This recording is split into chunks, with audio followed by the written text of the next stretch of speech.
எல்லாரும் மதியானம் லஞ்ச் சாப்பிட்டீங்களா? Wake up.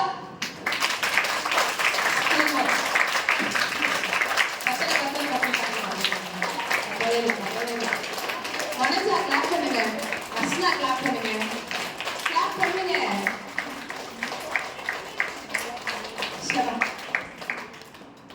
ஸோ ஆர்டிக்கல்குள்ள போயிடலாமா?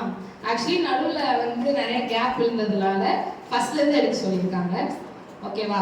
உங்களுக்கு ஆர்டிக்கல்னா என்னன்னு தெரியும், என்னென்ன விதமான ஆர்டிக்கல் இருக்குன்னு தெரியும், என்னோட ஆர்டிக்கல் என்ன டைப் ஆஃப் ஆர்டிக்கல்னு உங்களுக்கு தெரியும். அது எந்த ஒரு டவுட்டும் இல்லை யாருக்கும். ஸோ வந்துட்டு இந்த ஆர்டிக்கல் வந்து பர்சனலாக எனக்கு கொஞ்சம் கனெக்ஷன் இருக்கு. ஓகேவா? ஸோ இந்த டிசீஸ்னால பாதிக்கப்பட்ட பேஷண்ட் வந்து நான் கண்ணால பார்த்துருக்கேன். ஸோ அவங்க எல்லாருக்குமே எக்ஸ்பிளைன் பண்ணுறதுக்கு எனக்கு ஈஸியாக இருக்குன்றதுனால நான் இந்த ஆர்டிக்கல் வந்து எடுத்தேன். ஓகேவா? ஸோ பிஃபோர் இந்த ஆர்டிக்கலுக்குள்ள போகிறதுக்கு முன்னாடி நான் வந்து ஒரு தமிழ் ஃப்ரேஸோட பாதி சொல்லுவேன், நீங்கள் வந்து மீதி சொல்லணும். ஓகேவா? நோயற்ற வாழ்வே. ஓகே. ஸோ வந்துட்டு நம்ம வந்து இது ஜென்ரல் மெடிசன்ல இருந்து கிட்னி டிசீஸ். ஓகே, டிசீஸ்னால நோய்கள். இப்போ சிறுநீரக நோய்களை பற்றி தான் நம்ம இன்னைக்கு பார்க்க போகிறோம். சவுண்ட் ரெடியூஸ் பண்ணுங்க.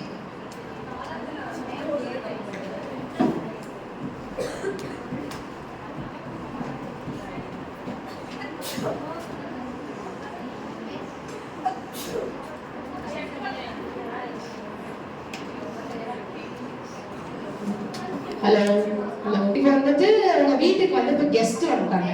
ஓகேவா? சரி, ஓகே. உங்க வீட்டுக்கு வந்து இப்ப கெஸ்ட் வந்திருக்காங்க. ஃபர்ஸ்ட் விஷயம் உங்க அம்மா பண்றது, beyond water, beyond snacks, beyond cold beverages, any one.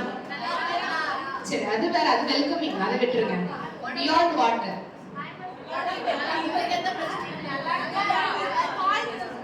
விசாரிக்கிறதே கிடையாது. ஃபுட் ஐட்டம்ல ஸ்நாக்ஸும் கிடையாது. அது வந்து ஒரு ஹாட் பெவரேஜ். டீ. ஓகே. சரி, டீ ப்ரிப்பரேஷன்ல ஒரு முக்கியமான ஸ்டெப் என்னது? சரி, பால், டிகாஷன்,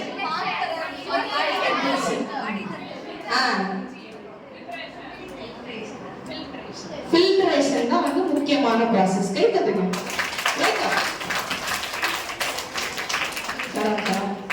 ஓகே. அப்போ வந்துட்டு நமக்கு வரவேற்கிறவங்களை வந்து கொடுக்கறதோடைய ஒரு விஷயத்தை நம்ம வடிகட்டி தரும்போது நம்மளோட உடம்புல இருக்கிற நச்சு பொருட்கள், அதாவது டாக்ஸின்ஸை வந்து வடிகட்டுற ஒரு பெரிய ஆள் யார் அப்படின்னா இவர் தான்.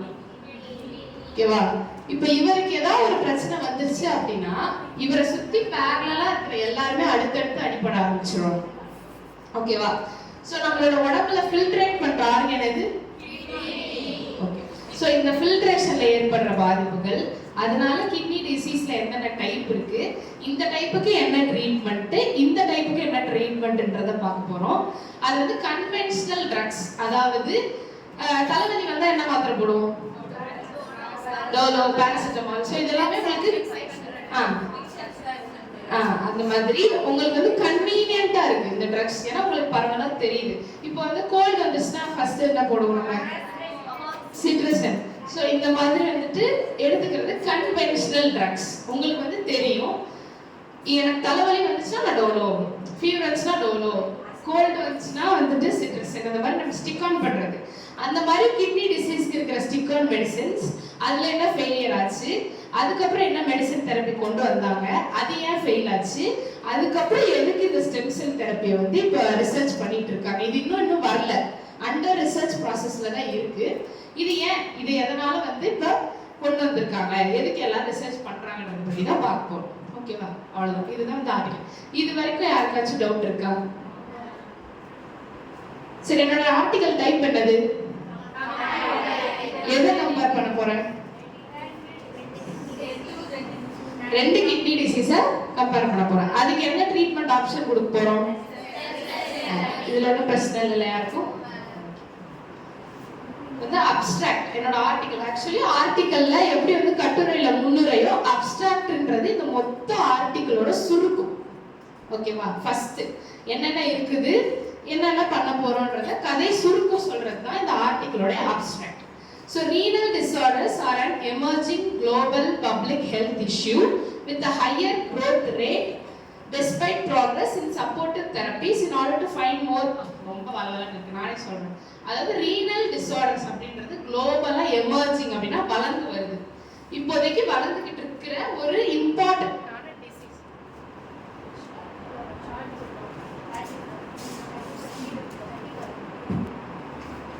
ஸோ அது வந்து எமர்ஜிங், அதாவது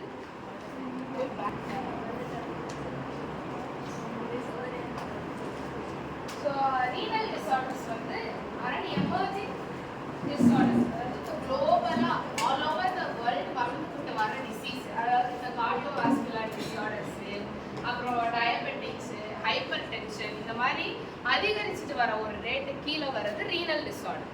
அதுவும் வந்துட்டு higher emerging all over the குளோப்ல எங்கே பார்த்தாலும் இந்த வியாதி இல்லாமல் ஆட்கள் இருக்கவே மாட்டாங்க. நீங்கள் எங்கே போனாலுமே சுகர் பேஷண்ட் எப்படி நீங்கள் நடக்கும்போது எனக்கு சுகர் அவனுக்கு சுகர் எனக்கு பிபிடா அப்படின்னு சொல்ல முடியாது. அது மாதிரி அப்படி கவுண்டே பண்ண முடியாத அளவுக்கு ரீனல் டிசார்டர்ஸ்லேயே பேஷண்ட் வராங்கன்னு சொல்கிறாங்க. ஃபர்ஸ்ட் செகண்ட் வந்து சரி இந்த டிசார்டர் வர்றதுனால இதை கியூர் பண்ணுறதுக்கு அதிக அளவில் சப்போர்ட்டிங் தெரபிஸ் வந்து இன்க்ரீஸ் ஆகிக்கிட்டே, எப்படி வந்து இந்த டிசார்டரோட பாப்புலேஷன் வந்து அதிகம் ஆகிக்கிட்டே இருக்கோ அதே மாதிரி அதை குணப்படுத்துறதுக்கான ட்ரீட்மெண்ட் மெத்தடும் அதிகரிச்சுக்கிட்டே இருக்கு.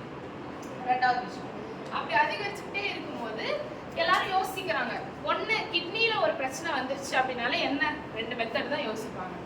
யாராச்சும் சொல்லுங்க. ஒன்று டயாலிசிஸ், நெக்ஸ்ட் டிரான்ஸ்பிளான்டேஷன். இது ரெண்டுத்துலயுமே ஃபெயில் ஆனா அடுத்து அவங்களுக்கு என்ன பண்ணலாம் அப்படின்னு எல்லாருமே யோசிக்க ஆரம்பிச்சாங்க. அப்போ வந்துட்டு ஒரு விஷயம் வந்து ஒன்று நடக்குது அப்படின்னா, இப்போ வந்து கிட்னியில ஒரு பாதிப்பு ஏற்படுதுன்னா ஒன்று அடைப்பு மூலம் பாதிப்பு ஏற்படும். இப்போ நீங்க அதே டீ ஃபில்டர் ஞாபகம் வச்சுக்கோங்க. நான் வந்து டீ ஃபில்டர் பண்றேன், அந்த கசடெல்லாம் இருக்குல்ல அதெல்லாம் போய் ஃபில்டர் அடைச்சிருச்சு. நீ எவ்வளோ டீ ஊற்றினாலும் அதை அகைன் வந்து என்ன பண்ண முடியாது, ஃபில்டரேட் பண்ண முடியாது. அப்போ ஒன்று அடைப்பு, இன்னொன்று வந்து அந்த ஃபில்டரிங் ஷீட்டு கிழிஞ்சிடும். அப்போ என்ன பண்ண, ஒன்றுமே பண்ண முடியாது, அப்படியே எல்லா டாக்ஸும் உள்ளே தான் போங்க. அப்போ இதை வந்து மாற்றணும், அப்போ சம்திங் அதை ரீப்ளேஸ் புதுசாக அங்கே பண்ணணும் அப்படின்னு நினைக்கும் போது ரீனல் டிரான்ஸ்பிளான்டேஷன் கொண்டு வந்தாங்க. அதுலேயுமே சில பேருக்கு வந்து ஜெனட்டிக்கலாவோ இல்லை தொடர்ந்து இருந்தாதான் மாற்றப்படும். சில பேருக்கு டிரான்ஸ்பிளான்டேஷன் முடிச்சதுக்கப்புறம் ப்ராப்பர் ஹைஜீன் இல்லாதனால ஃபெயில் ஆகி இறக்குறாங்க. அப்படின்றப்போ ரீனல் டிரான்ஸ்பிளான்டேஷன், ஹீமோடயாலிசிஸ்க்கு அப்புறம் ரீனல் டிரான்ஸ்பிளான்டேஷன் பண்ணாலும் அவங்களுக்கு மார்டாலிட்டி என்னன்னா அதிகமாகவே ஆகிட்டு இருக்கு. இப்போ வேற என்ன பண்ணுறதுன்னு அவங்க அகைன் ரிசர்ச் ட்ரை பண்ணிகிட்டே இருக்கும்போது தான் நாம ஏன் வந்து இறந்து போகிற கிட்னியை வந்து வேற ஒரு கிட்னியை புதுப்பிக்காம இருக்கிற கிட்னியவே நாம ஏன் வந்து ரீஜெனரேட் பண்ணக்கூடாது அப்படின்ற ஐடியா எல்லாருக்குள்ளேயும் வருது. அங்கே இருக்கிற சயின்டிஸ்ட் எல்லாம் யோசிக்கிறாங்க, ஏன் வந்து நம்ம ரீஜெனரேட் பண்ணக்கூடாது. சரி, ரீஜெனரேட்ன்ற ப்ரொசீஜரை கையில் எடுத்துட்டாங்க. இதை வந்து நம்ம மற்றவங்கள்ட்ட கடன் வாங்காம நம்மளுடைய உடம்புல இருந்தே எடுத்து அதை ஏன் நம்ம ரீஜெனரேட் பண்ணக்கூடாது, ஏன் நம்ம அதை செல்ஃபாவே புதுப்பிக்க கூடாது அப்படின்றத யோசிக்கிறாங்க. அப்படி அவங்க யோசிச்சு கொண்டு வந்ததுதான் ஸ்டெம் செல் தெரப்பி. நம்மளுக்கு வந்து ஒரு வாரத்துக்கு முன்னாடி ஒரு சீனியர் ஆர்டிகல் எடுத்தப்போ இந்த ஸ்டெம் செல்ன்ற வார்த்தை வந்து கவனிச்சவங்க ஸ்டெம் செல்லோட டெஃபினிஷன் சொல்லுங்க, அதோட ஃபங்க்ஷன் சொல்லுங்க. கவனிச்சவங்க நானே சொல்லிடுறாங்க, வேற விஷயம் ஜஸ்ட் கிளான்ஸ் மாதிரி போகும். எந்த ஆர்டிகல் எப்போ அடாப்ட் ஆகி அது எந்த சிச்சுவேஷனையும் அடாப்ட் ஆகி க்ரோவ். ஓகே, எல்லா சிச்சுவேஷனுக்கும் அடாப்ட் ஆகி க்ரோ ஆகும் அப்படின்னு சொல்றாங்க. இப்போ வந்து பள்ளிக்கூடத்துக்கு அனுப்புற சின்ன பிள்ளைங்களை ஞாபகம் வச்சுக்கோங்க. எல்கேஜிக்கு சின்னவங்க எல்லாம் என்ன பண்ணும், ஜாலியா பேக் மாட்டிக்கிட்டு ஹாப்பியா வந்து உட்கார்ற பிள்ளைங்க. நான் வரவே மாட்டேன் அப்படின்னு அழுதுட்டு இருக்கிற அந்த மாதிரி அது வந்து அடாப்ட் ஆகாம சிச்சுவேஷனுக்கு ஏற்ற மாதிரி பவ்யமா வந்து உட்கார்ற குழந்தைங்க மாதிரி இந்த ஸ்டெம் செல் என்ன பண்ணும் அப்படின்னா, நான் யார்கிட்ட போறேன், எதுக்கு போறேன், ஏன் போறேன்றதை அது எதிர்பார்க்கவே பார்க்காது. அதுக்குன்னு ஒரு இடம் கொடுத்துட்டாங்கன்னா அங்கே போய் அழகா செட்டில் ஆயிடும். இதுதான் ஸ்டெம் செல்லுக்கு இருக்கிற குணம். அதான் அப்போ ஸ்டெம் செல் வந்துட்டு அம்னியாட்டிக் ஃப்ளூயிட் அப்படின்னு ஒரு ஃப்ளூயிட் இருக்கும். எப்பனா நாம் எல்லாருமே அம்மாவோட வயிற்றுக்குள்ள இருக்கும்போது நம்மளோட வளர்ச்சிக்கு நேச்சுரலாகவே வந்து கடவுள் கொடுத்த அந்த ஒரு லிக்விட்ல இந்த செல்ஸ் எல்லாமே இருக்கும். ஓகேங்களா? இப்போ எப்படி வந்து ஒரு கொய்யாப்பழம் எடுத்துக்கோங்க, அதை வெட்டினா உள்ள எப்படி குட்டி குட்டியா வந்து விதைகள் இருக்கும். அதை வந்து கொய்யாப்பழத்தையுமே வந்துட்டு கெடுக்காது, அது இருக்கிறது நல்லது. ஆக்சுவலி நம்ம கொய்யாப்பழத்தோட கொட்டைகள் சாப்பிடும்போது டைஜஷன் ஈஸியாக நடக்கும். ஸோ அந்த மாதிரி இந்த ஸ்டெம் செல்ஸ் வந்து அம்னியாட்டிக் ஃப்ளூயிட்ல இருக்கும். ஓகேவா?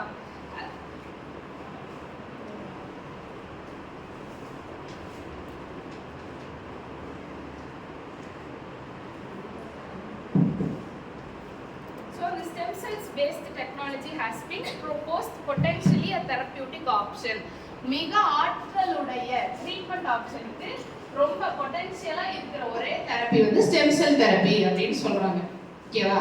ஏன்னா அதுக்கு இருக்கிற ஒரே ஒரு திறமை என்னன்னா செல்ஃப் ரெனியூவல், தன்னைத்தானே புதுப்பிச்சுக்கும். ஸ்டெம் செல்லுக்கு இருக்கிற ஒரே ஆற்றல் வந்து என்னன்னா தன்னைத்தானே புதுப்பிச்சுக்கும். அதை எடுத்துட்டு போய் ஒரு இடத்துல வைக்கிறாங்க அப்படின்னா எந்த விதமான டிஸ்டர்பன்ஸும் இல்லாம அந்த என்விரான்மெண்ட்டுக்கு ஏற்ற மாதிரி அடாப்ட் பண்ணிக்கும். அப்ப அந்த சயின்டிஸ்ட் எல்லாம் யோசிக்கிறாங்க, நம்ம வந்து கிட்னியோட டிஷ்யூஸ் எல்லாமே டிஷ்யூ ரிப்பேர் பண்றதுக்கு நாம ஏன் இதை யூஸ் பண்ணக்கூடாது அப்படின்னு சொல்றாங்க.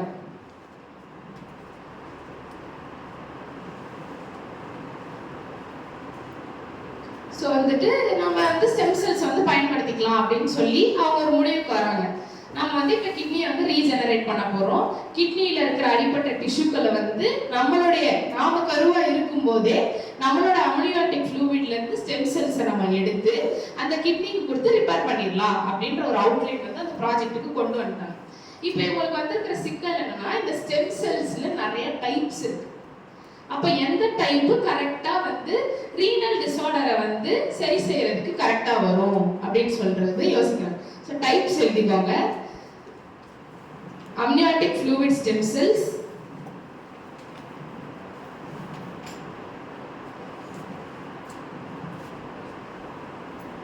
renal stem cells,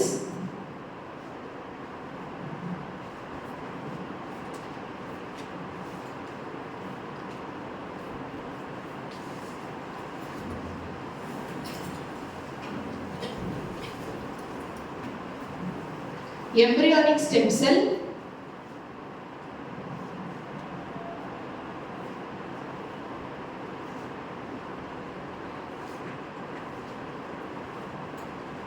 mesenchymal stem cell,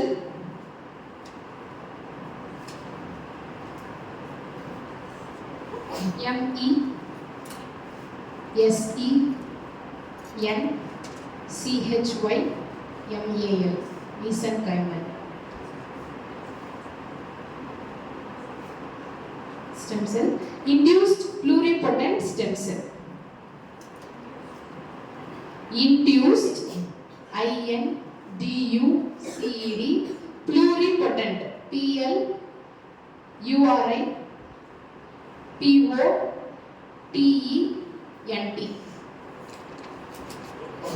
so இது எல்லாமே ஸ்டெம் செல்ஸோட டைப்ஸ்.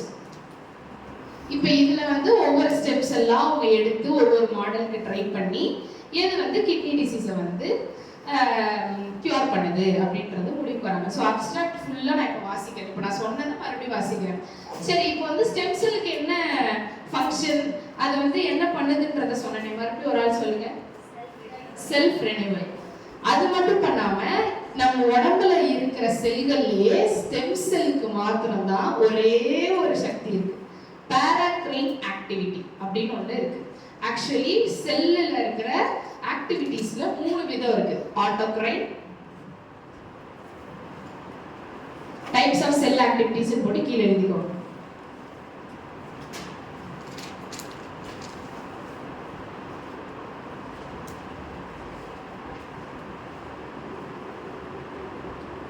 ஆட்டோக்ரைன்,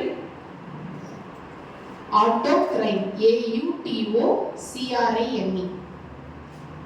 அப்புறம் பாராக்ரைன்,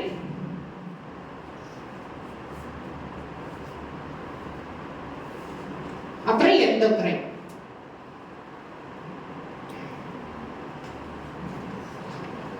endo, paracrine, autocrine, endocrine ENDOCRINE. சரி, எனக்காக யாராச்சும் ஒருத்தர் எந்திரிச்சு நில்லுங்க. இப்போ ஒரு ஆள் ஏன் சிரிக்க தானே சொன்னேன்.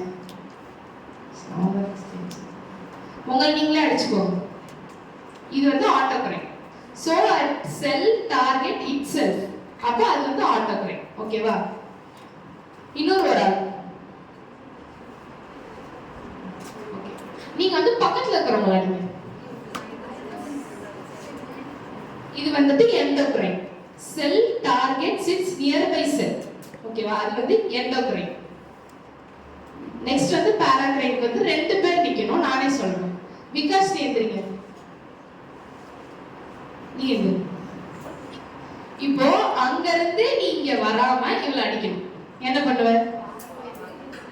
அப்ப நீ சிவரஞ்சனியை பாஸ் பண்ணுவ, இவங்க தைத்திகாவை பாஸ் பண்ணுவாங்க. தைத்திகா அடியை வந்து யாருக்கு தார்னிக் பாஸ் பண்ணுவாங்க, இவங்க இங்க பாஸ் பண்ணுவாங்க. சோ ஒரு செல் பிளட் ஸ்ட்ரீம் மூலம் இன்னொரு செல்லை டார்கெட் பண்றது பாராக்ரைன் ஆக்டிவிட்டி. சோ இப்ப விகாஸ் நீ வந்து ஸ்ரீதேவியை டார்கெட் பண்ணி அடிக்கணும், எப்படியாச்சும் அடிச்சே ஆகணும் இன்னைக்கு. அதுக்கு அவங்க யூஸ் பண்றது பிளட் ஸ்ட்ரீம். அங்க யார் யாருன்னா சிவரஞ்சனி இருக்காங்க, தைத்திகா இருக்காங்க, தாரணி இருக்காங்க. இவங்க எல்லாரும் டிராவல் பண்ணி வந்து இவங்களை டார்கெட் பண்றது. So a cell targets another cell through blood stream is called paracrine activity. அப்போ இந்த ஸ்டெம் செல் அப்ப என்ன பண்ணுவோம்? இப்போ நான் ஸ்டெம் எனக்கு வந்து கிட்னி ரிப்பேர் ஆயிடுச்சு, உள்ள இருக்கிற டிபியூல்ஸ் எல்லாமே ரிப்பேர் ஆயிடுச்சு. நான் இந்த ஸ்டெம் செல் அப்ப அங்க கல்ச்சர் பண்ணும்போது பக்கத்துல இருக்கிற செல்கள் எதையும் அது டேமேஜ் பண்ணாது, தன்னைத்தானே அது டார்கெட்டும் பண்ணிக்காது. அந்த கிட்னிக்கு ஏற்படுற சர்க்குலேஷன் இருக்குல்ல, அந்த பிளட் ஸ்ட்ரீம்ல இந்த ஸ்டெம் செல் போய் கிட்னியை ரீஜெனரேட் பண்ணும். ஸோ இதுதான் ஆல் ஓவர் மெக்கானிசம். இந்த ரிசர்ச்சர்ஸ் எல்லாருமே பண்ணது ஸ்டெம் செல் தெரப்பின்னு இன்ட்ரடியூஸ் பண்ணதும் அதுதான். ஸ்டெம் செல் தெரப்பி அது வந்து கிட்னிக்கு கொடுக்கறது, கிட்னியை சுற்றி இருக்கிற பிளட் சர்க்குலேஷன்ல அந்த ஸ்டெம் செல்கள் ஊறி போய் ரிப்பேர் ஆகி இருக்கிற செல்கள் எல்லாத்தையுமே மறுரூபமாக்கும். அவ்வளோதான். ஓகே, கிளாப் பண்ணிடுங்க. வாலண்டியர் இது வரைக்கும் போர் அடிக்குதா, தூக்கம் வருதா, ஏதாவது கேம் விளையாடலாமா, இல்ல நம்ம கண்டினியூஸா கிளாஸ்க்கு போலாமா?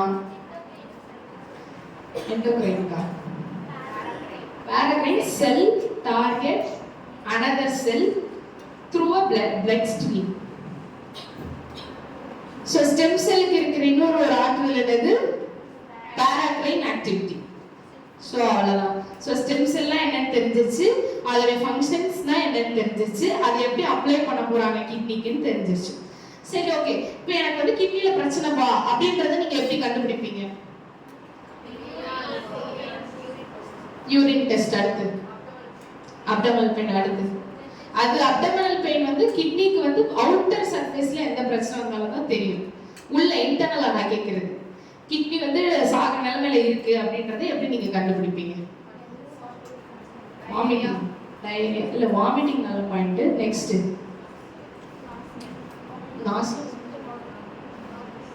வேற அது வந்து அதுவும் வச்சுக்கலாம். பட் வந்து இது ஒரு ஃபேக்டர், அது வச்சுக்கலாம். ஃபில்ட்ரேஷன் ஸ்டாப் பண்ணா டீஹைட்ரேஷன் ஆகும். இன்னொரு அது ஒரு rate, filtration rate GFR. So இந்த ரேட்ல ஏற்றமோ இறக்கமோ வந்தா உங்களோட கிட்னில ஏதோ ஒரு ப்ராப்ளம். ஓகேவா?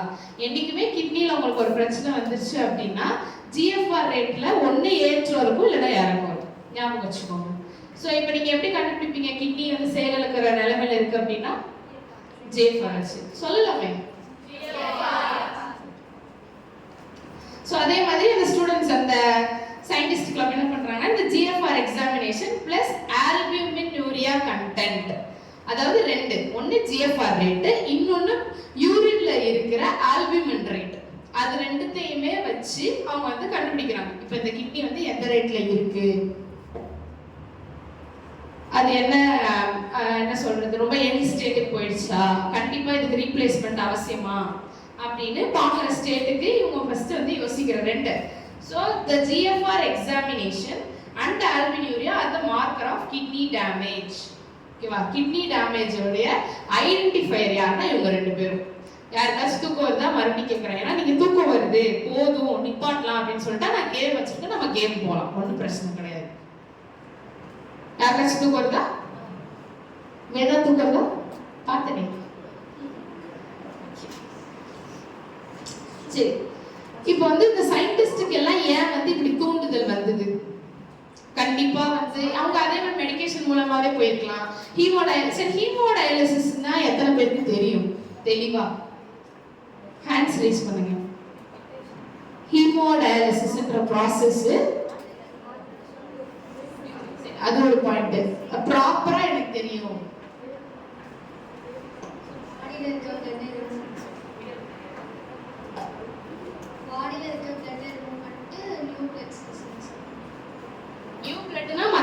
பிளட் கடன் வாங்கி உள்ள போடல. அபிஷேக்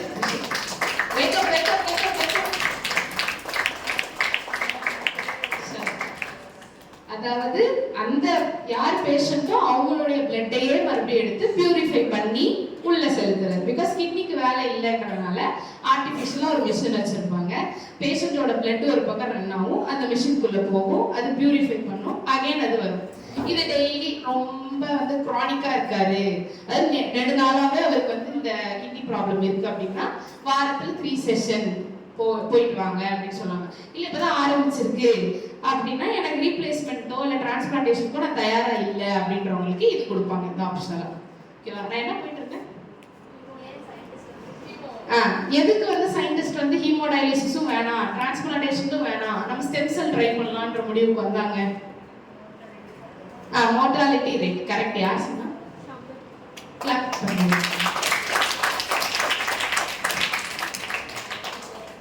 ஸோ வந்து அக்கார்டிங் டு 2018 சர்வேல நேஷனல் கிட்னி ஃபவுண்டேஷன் வந்து என்ன சொல்றாங்க அப்படின்னா யுஎஸ்ஏவோட ஃபுல் ஃபார்ம் என்னது?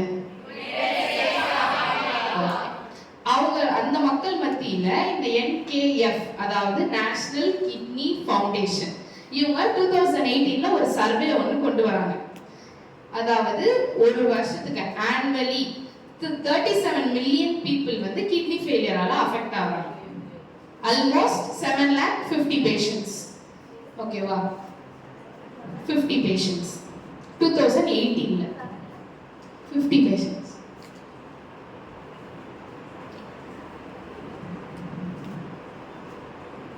ஸோ இந்தியாவில் வந்து என்ன ரிப்போர்ட் பண்றாங்க அப்படின்னா சேம் அதே 2018 சர்வேல அவங்க என்ன பண்றாங்க அப்படின்னா ஆவரேஜ் கேபிட்டல் ஸ்பெண்ட் அப்படின்னா என்னது?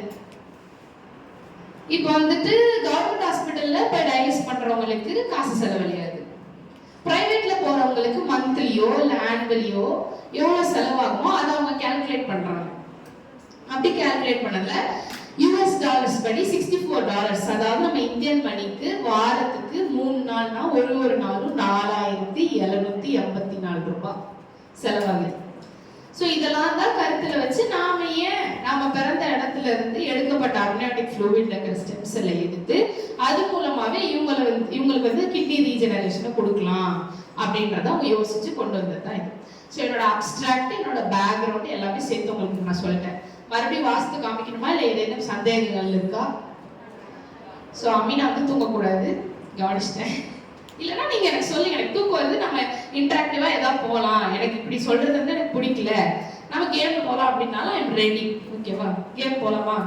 சரி ஓகே, கேம் போகலான்னு சொல்றாங்க. சரி கேம் போகணும், யார் யாருக்கு கை தூக்குங்க, யார் கேம் வேணான்றவங்க கை தூக்குங்க. கேம் போகணும், கேம் வேணும், வச்சிடலாமா கேமே? சரி ஓகே. நீங்க எப்படி ஸ்பிளிட்டா உட்கார்ந்துருக்கிறதே அப்படியே உட்காந்துக்கோங்க. உங்க எல்லாருக்குமே பிடிச்ச டிசீஸ் ஒன்று ஞாபகம் வச்சுக்கோங்க. கேம் வேணாமா மேம்? இல்லை மேம், இப்படிதான் மேம் கேம் வரும், எஜுகேஷனாக தான் கேம் விளையாடணும். ஸோ வந்துட்டு சிந்து இந்த டீம்ல இருந்து ஏன்ஸ்ட்டு அவங்களுக்கு பிடிச்ச ஒரு டிசீஸோட ஒரு கிளினிக்கல் ஃபேக்டர் வந்து நடிச்சு காட்டுவாங்க. இங்க வந்து ஆன்சர் பண்றவங்க பிங்கோன்னு சொல்லி ஆன்சர் பண்ணும். ஓகேவா? சிந்து தான் ஏன்ஸ்ட்டு நடிச்சு காமிக்கணும். உங்களுக்கு ஏதாவது ஒரு டிசீஸோ இல்லை ஏதோ ஒரு டிசார்டர் ஞாபகம் வச்சுக்கோங்க. அதோடைய கிளினிக்கல் ஃபேக்டர்ல இருக்கிற ஒரு சிம்டம் வந்து நீங்க நடிச்சு காட்டணும், அதை இவங்க வந்து ஆன்சர் பண்ணுவாங்க. ஆமா, ஆன்சர் பண்றவங்க பிங்கோன்னு சொல்லிட்டு தான் ஆன்சர் பண்ணணும். ஆமா, இவங்க நடிக்கிறதுனால இவங்க அடுத்து இவங்க நடிப்பாங்க, நீங்க ஆன்சர் பண்ணணும்.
பிங்கோன்னு சொல்லிட்டு சொல்லு. கரெக்டா நீ ஆக்டிவிட்டி பிங்கோன்னு சொல்லுங்க.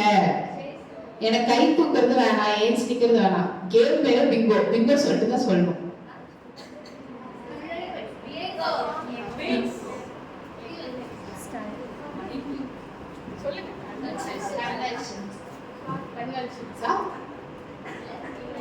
No.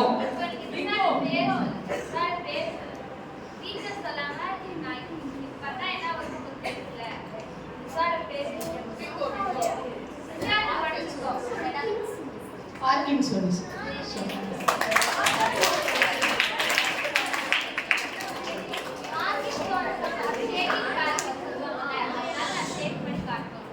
Parkinson's சொன்னா other name taking place. Sridevi வாங்க.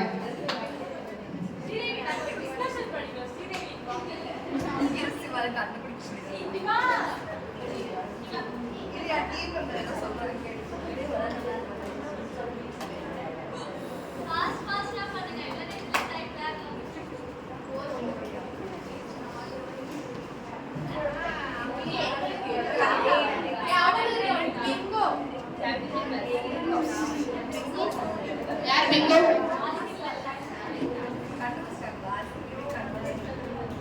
Picture contracture.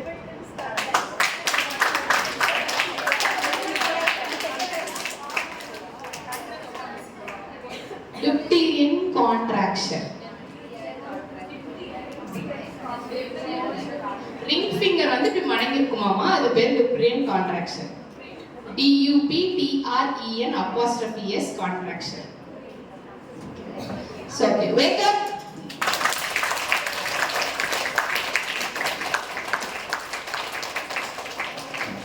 என்ன wake up ஆகல, இப்போ போட்டு எடுத்துறீங்க எல்லாரும். Still more.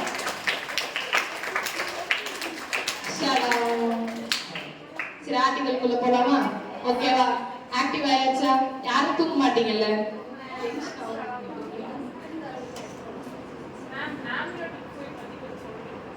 ஆம்னியாட்டிக் ஃப்ளூயிட்னா ஒன்றும் கிடையாது. பிளாசண்டால வந்து நான் தமிழ்லேயே சொல்கிறேன். நம்ம வந்து அம்மாவோட வயிற்றுக்குள்ள இருக்கும்போது கரு உறை அப்படின்னு ஒன்று இருக்கும். ஓகேவா? தமிழில் ஃப்ளூயிட்டாக சொன்னீங்கன்னா கேரளா ஓகே, நான் இங்கிலீஷில் உங்களுக்கு மறுபடியும் சொல்கிறேன். கரு உறை அப்படின்னா வந்து அந்த பனிக்குடம் அப்படின்னு சொல்லுவாங்கல்ல, அந்த பனிக்குடத்துக்குள்ள ஒரு லிக்விட் இருக்கும். அதுதான் வந்து அம்மாவோட வயிற்றுக்கும் பிள்ளையோட தோலும் ஒராசி அவங்களுக்குள்ள ஒரு இன்ஃபெக்ஷன் ஆயிடக்கூடாதுன்றதுக்காக அந்த ஃப்ளூயிட் வந்து நம்மளை வந்து பார்த்துக்கணும்னு வச்சுக்கோங்க. ஓகேவா? ஸோ அம்னியாட்டிக் ஃப்ளூயிட்னா it is the fluid that prevents rupture between the fetus and the mother's stomach layer. ஓகேவா? புரிஞ்சிச்சுல? Amniotic fluid. It is a fluid that placental fluid that prevent fetus from being ruptured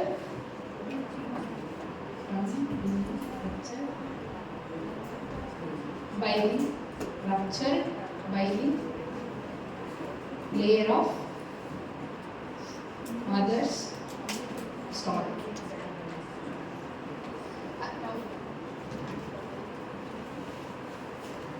amniotic fluid அப்படின்னா அது குழந்தை பிறக்கிறதுக்கு முன்னாடி தான் இருக்கும். அதை வச்சு ஸ்டெம் செல் தெரப்பி அப்படிங்கிறப்போ க்ரோனப்க்கு எப்படி அந்த ஃப்ளூயிட் யூஸ் பண்ணுவாங்க? ஆக்சுவலி அந்த லிக்விட்ல இருக்கிற செல்ஸ் வந்து க்ரோயிங்லேயே இருக்கும், ப்ராசஸ்லேயே இருக்கும். ஈவன் ஆஃப்டர் நீங்கள் அந்த குழந்தைய வெளியே எடுத்ததுக்கு அப்புறம் அந்த லிக்விட் எடுத்து அவங்க ஸ்டோர் பண்ணாலும் உள்ள இருக்கிற செல்கள் வளர்ந்துக்கிட்டே இருக்கும். ஏன்னா அந்த குழந்தை வந்து உருவாகினதுல இருந்தே அந்த லிக்விட் இருக்கும். அதனால எல்லா க்ரோத் ஃபேக்டருமே ஒரு விஷயம் ஒரு இடத்துல டெட் ஆகுது அப்படின்னா அதை அகைன் ரீக்ரோத் பண்றதுக்கான எல்லா திறமைகளும் அந்த ஸ்டெம் செல்லுக்கு உண்டு. பிகாஸ் அந்த குழந்தை வந்து சின்ன புள்ளியில இருந்து அந்த பிளாஸ்டோசிஸ்ட்ல இருந்து பெருசா வர வரைக்குமே அதை கவர் பண்ணி அது இருக்கிறனால க்ரோத் ஃபேக்டர் வந்து டபுளா இருக்கும் அந்த லிக்விட். பிறக்கும் போது தண்ணி வெளியே வந்தது, அதுக்கப்புறமா ஸ்டெம் செல் தெரப்பி பண்ணும்போது அந்த அம்னியாட்டிக் ஃப்ளூயிட் கேம் நம்ம பிறந்த இடங்கள்ல அம்னியாட்டிக் ஃப்ளூயிட் எடுத்து ஸ்டோர் பண்ணுவாங்க. சில பேர் அம்பிளிக்கல் கார்டு ரீப்ளேஸ்மெண்ட், டிரான்ஸ்பிளான்டேஷன் சில பேருக்கு இருக்காது. அதெல்லாம் நீங்க சர்ச் பண்ணாலும் தெரியும். இந்த மாதிரி நிறைய ஆர்டிக்கலா மதரோடைய எல்லா ஒரு குழந்தை எடுத்ததுக்கு அப்புறம் அம்மாக்கள்கிட்ட இருந்து அந்த சைன் ஒன்று வாங்குவாங்க பிஃபோர் சிசேரியன். ஸோ என்னன்னா அவங்கள்ட்ட இருக்கிற எல்லாத்தையுமே ஸ்டோர் பண்ணுவாங்க. நீங்க இப்ப பிறந்த இடத்துல போய் நீங்க கேட்டாலும் உங்களோட அம்னியாட்டிக் ஃப்ளூயிட் அங்க இருக்கும். வீட்டுல பிறந்தது அந்த காலத்துல எல்லாம் ஸ்டெம் செல் தெரப்பி கொண்டே வரல. இப்பயும் அண்டர் ரிசர்ச்ல தான் இருக்கு.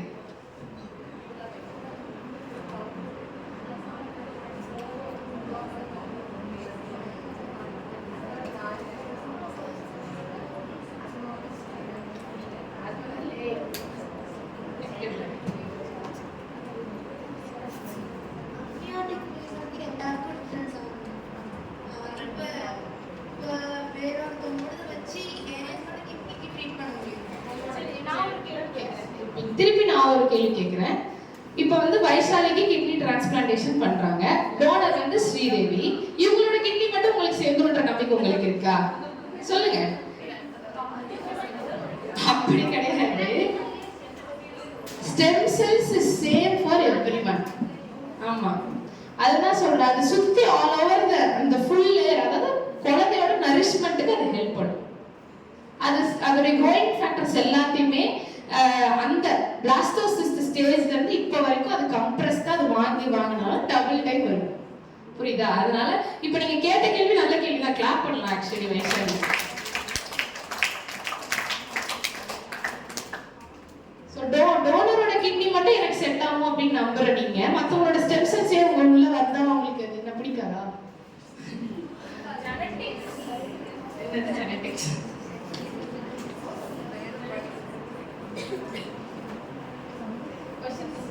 அவ்வளவுதானா இல்ல வேற ஏதாவது இருக்கா? ஓகே, ஃபர்ஸ்ட் பேஜே தாண்டலாம். பிளட் குரூப்பா? பிளட்டுக்கும் இதுக்கும் சம்பந்தம் இல்லையே. ஆக்சுவலி வந்து பிளட் ஸ்ட்ரீம்ல போக போற ஒரு செல்கள் தான் இது. பிளட் ஸ்ட்ரீம்குள்ள நான் இன்னொன்னு ஒரு பிளட்டை ஊத்த போறது கிடையாது. செல்களை தான் கொடுக்க போறேன். ஜஸ்ட் அது வந்து அந்த டிரான்ஸ்போர்ட் மீடியத்துக்கு சூஸ் பண்ணது தான் பிளட் ஸ்ட்ரீம். அவ்வளவுதான். அடுத்து இந்த ஜிஎஃப்ஆர் வந்து எக்ஸாமைன் பண்றாங்க. அது மூலம் நெஃப்ராலஜிஸ்ட் எல்லாரும் ஒரு கன்க்ளூஷனுக்கு என்ன வராங்கன்னா, ரெண்டு விதமா கிட்னி டிசீஸை பிரிக்கிறாங்க. ஒன்னு அக்யூட் கிட்னி இன்ஜுரி, இன்னொன்னு வந்து crony renal injury. Acute kidney injury, crony kidney disorder, AKICKD.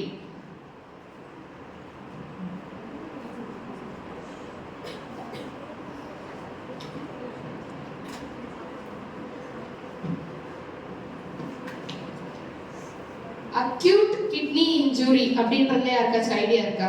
என்னவா இருக்கும்? கொஞ்ச நாள் மட்டும். சரி, ஓகே. இன்னொன்னு அக்யூட் தான் கேட்டேன் நானு. அதாவது 3 months இருந்தாலும் 1 week இருந்தாலும் 1 day இருந்தாலும் கடுமையாக இருக்கப்படுற எல்லா நோய்களுமே அக்யூட்டுக்கு கீழே வரும்.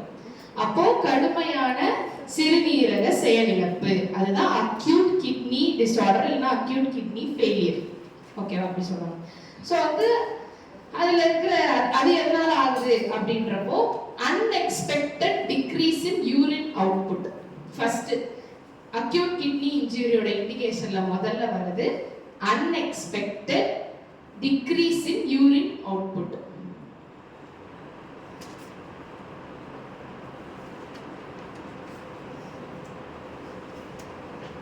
அடுத்தது வந்து followed by a rise in serum creatinine concentration.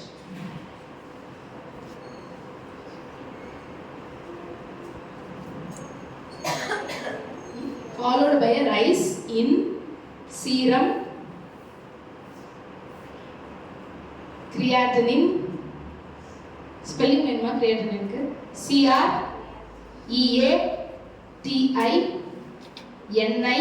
CREATININE. So serum creatinine concentration. So இது ரெண்டும் ஏற்படுறதுனால அக்யூட் கிட்னி இன்ஜூரி அப்படின்றத ஐடென்டிஃபை பண்ணிட்டாங்க. இவங்க ரெண்டு பேருமே ஐடென்டிஃபைஸ். எப்படி வந்து ஒரு கிட்னி டிசார்டருக்கு வந்து ஜிஎஃப்ஆர் ரேட்ல வந்து ஏற்றம் தாழ்வு ஏற்படுறதுனால நம்ம கிட்னி டிசார்டர் கண்டுபிடிக்கிறோமோ, அதே மாதிரி அக்யூட் கிட்னி இன்ஜுரியை கண்டுபிடிக்கிற ரெண்டு ஐடென்டிஃபைஸ் யாருன்னா unexpected decrease in urine output, rice in serum creatinine level. ஓகேவா? இப்போ இப்படி ஆனதுக்கு அப்புறம் அவங்களுக்கு என்னென்ன சிம்டம்ஸ் இருக்கும், அவங்களோட கிளினிக்கல் ஃபீச்சர்ஸ் என்னென்ன. ஸோ ஏகேஐ பேஷண்டோடைய கிளினிக்கல் ஃபீச்சர்ஸ். ஃபர்ஸ்ட் ஒன் சொல்லலாம்ல, inability to excrete waste.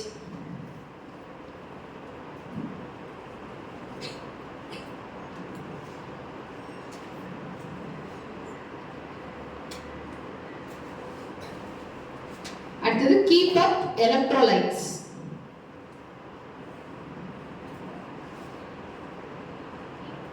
Keep up electrolytes.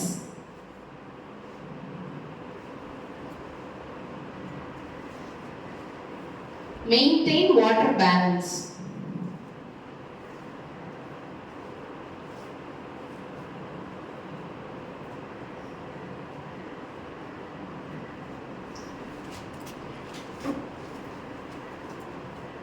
So எப்போ இந்த மூணு விஷயமும் ஸ்கிப் ஆகுதோ அப்போ unexpected decrease in urine output ஆகுது, சீரம் கிரியாட்டினினோட லெவல் வந்து ரைஸ் ஆகுது, அந்த கான்சன்ட்ரேஷன் லெவல் வந்து ரைஸ் ஆகுது. அதனால அக்யூட் கிட்னி இன்ஜுரி வந்து ஏற்படுது. அப்போ an unexpected decrease in urine output followed by a rise in serum creatinine concentration including an inability to excrete waste, keep up electrolytes or maintain water balance is termed as acute kidney injury or acute renal failure. ஓகேவா? அதான் நான் சொன்னதே மறுபடியும் சொல்லியிருக்காங்க இவங்க டிஃபைன்டா, மற்றபடி வேற ஒன்றும் இல்லை. இப்போ இந்த ஏகேஐ நெட்வொர்க் கிரைட்டீரியா அப்படின்னா இந்த நோயில இருக்கிறது என்னது, அந்த சீரம் கிரியாட்டினின் கான்சென்ட்ரேஷன் இருக்குல்ல, அதோட ஏற்றங்களையும் இறக்கங்களையும் வச்சு இதோடைய ஸ்டேஜஸ் சொல்றாங்க. ஏகேஐ அதாவது அக்யூட் கிட்னி இன்ஜுரியோட நெட்வொர்க் கிரைட்டீரியா வச்சு மல்டிபிள் ஸ்டேஜஸா கிளாசிஃபை பண்றாங்க. So first stage 1 or initial stage of AKI. Famida Feroz.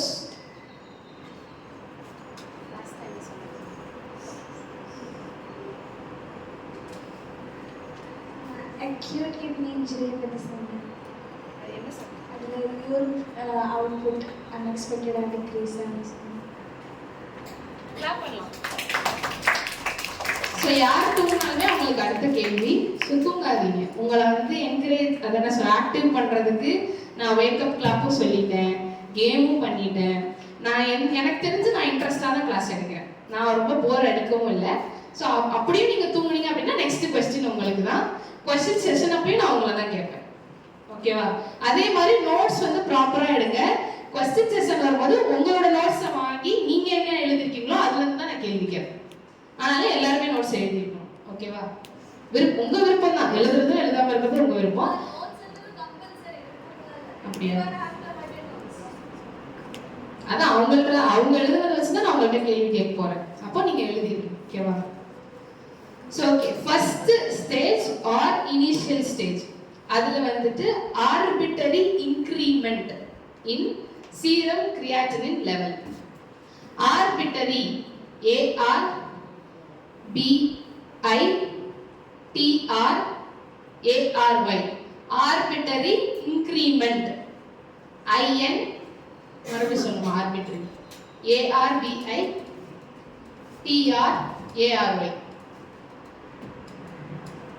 arbitrary increment in serum creatinine level.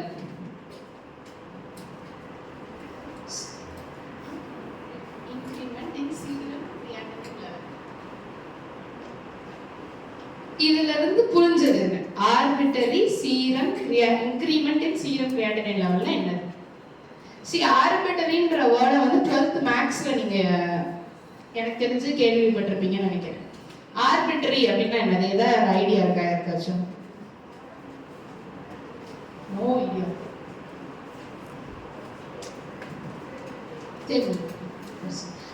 Dictionary வச்சிருக்கிறவங்க யூஸ் பண்ணுங்க.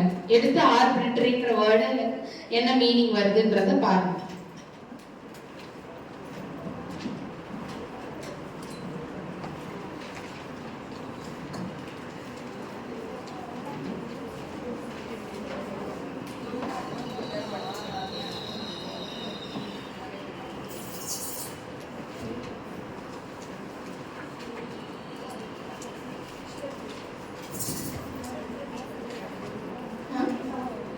ARBI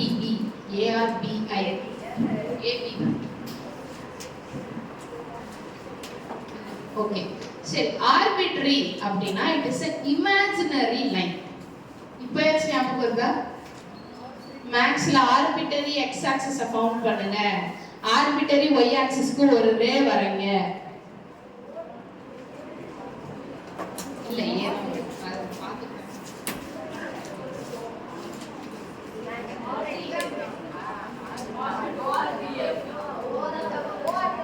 பிசிக்ஸ்ல arbitrary axis around the பிளானட்க்கு ஏஆர் தான் வரும்.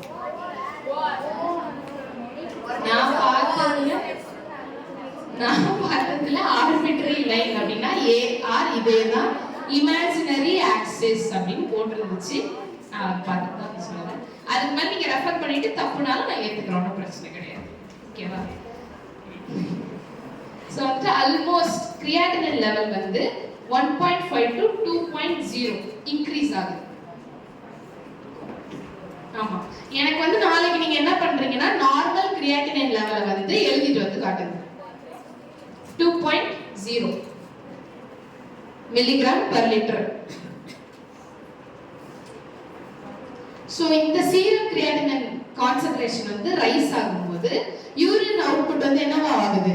Degrees ஆகுதுன்னு படிச்சோமா? Unexpected decrease in urine output. அதனால first 6 ஹவர்ஸ்க்கு 1.5 to 2.0 creatinine level அதிகரிக்குது.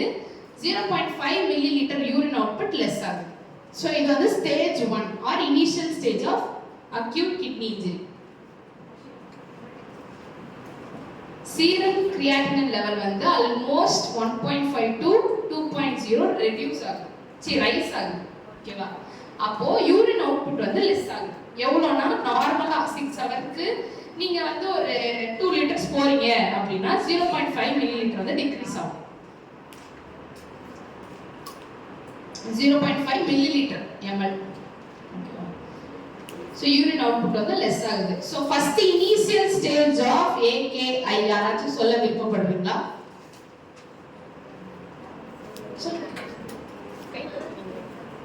நான் சொல்றேன். உங்கள்கிட்ட சொல்லிட்டு இருந்தா ஃப்ரெண்ட்ஸ் கிட்ட மட்டும் கேட்கறான்ற மாதிரி வருது. Initial stage of AKI. Arbitrary increment in serum creatinine level. Arbitrary imaginary சொல்றீங்க. அப்புறம் வந்து creatinine level வந்து 1.5 to 2.0 வந்து increase பண்ணலாம்.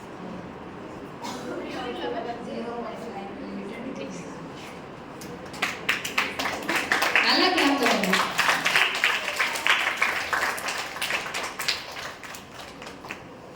சோ இது வந்து ஃபர்ஸ்ட் 6 ஹவர்ஸ்க்கு ஒரு நார்மல் மனுஷன் 6 ஹவர்ஸ்க்கு ஒரு 2 லிட்டர்ஸ் ஆஃப் யூரின் வந்து எக்ஸ்பெல் பண்றாங்க அப்படின்னு இருக்கும் பட்சத்துல ஏகை பேஷண்ட் வந்து 0.5 ml அவங்கள விட கம்மியா எக்ஸ்கிரீட் பண்ணுவாங்க. அவ்வளவுதான். இது ஸ்டேஜ் 1. அடுத்து ஸ்டேஜ் 2.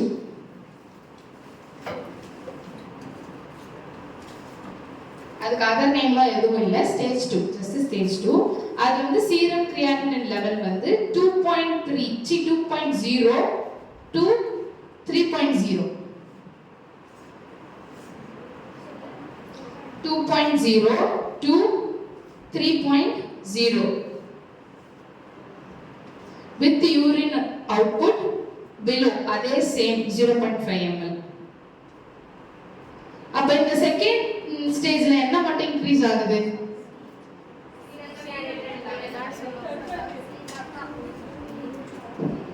சீரம் கிரியாட்டினின் லெவல் மட்டும் இன்க்ரீஸ். கிளாப் பண்ணுங்க. ஒருத்தங்க ஆன்சர் பண்ணா நீங்களே கிளாப் பண்ணுங்க. நான் வந்து கிளாப் பண்ணணும்னு சொல்ற அளவுக்கு வச்சுக்காதீங்க. ஓகேவா? அடிக்கடி கிளாப் பண்ணா நீங்க வந்து ஆக்டிவா இருப்பீங்க. ஸோ வந்து இது 12 ஹவர்ஸ்க்கு. ஸோ ஒரு நாளில் ஒரு நார்மல் மனுஷன் 12 மணி நேரத்தில் அவனுடைய கிரியாட்டின் லெவல், நீங்கள் நார்மல் கிரியாட்டின் லெவல் எனக்கு வந்து சொல்லுங்கள் சரியா நாளைக்கு. அதில் வந்து அவருக்கு அதிகமாகுது. எவ்வளோ? 2.0 to 3.0 அவ்வளோதான். இது over 12 hours. The last stage, அதாவது third stage.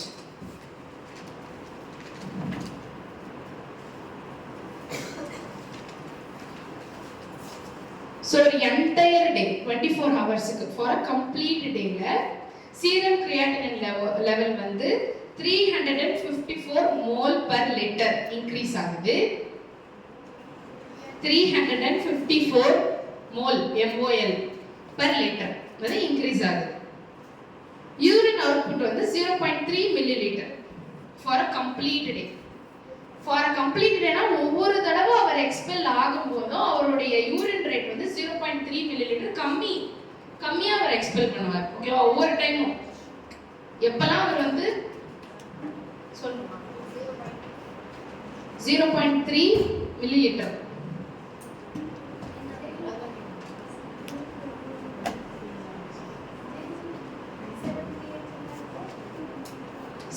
354 mole per liter, MOL/liter. So the entire day 24 hours serum creatinine level 354 mole per liter. Urine output வந்து below 0.3 milliliter. So இந்த third stage வந்து யார் undergo பண்றாங்களா? In some cases யார் வந்து அதை undergo பண்றாங்களோ அவங்கள வந்து தான் renal replacement therapy வந்து நம்ம initiate பண்ணுவோம். இதுக்கு மேல உங்களால தாக்கு பிடிக்க முடியாது, நீங்க வந்து உங்களுடைய கிட்னியை வந்து மாற்று சிகிச்சை மூலம் மாத்திக்கோங்க அப்படின்னு சொல்லி நம்ம இனிஷியேட் பண்றோம். ஸோ இது வந்து அக்யூட் கிட்னி இன்ஜுரி.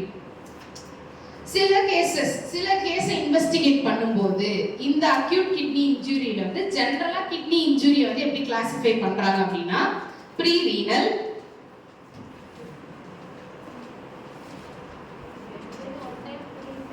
அகைன் நிறைய கேசஸ் இதே AKI பேஷண்ட்ஸ் வரவங்கள இன்வெஸ்டிகேட் பண்றாங்க. அப்படி இருக்கும்போது ஜெனரலா கிட்னி டிசீசஸோ இல்ல கிட்னி இன்ஜூரியோ, அடுத்த கொஸ்டின் உங்களுக்கு ஓகேவா, கிட்னி இன்ஜூரியை வந்து அவங்க எப்படி ஜெனரலா கிளாசிஃபை பண்றாங்க அப்படின்னா pre renal acute kidney injury,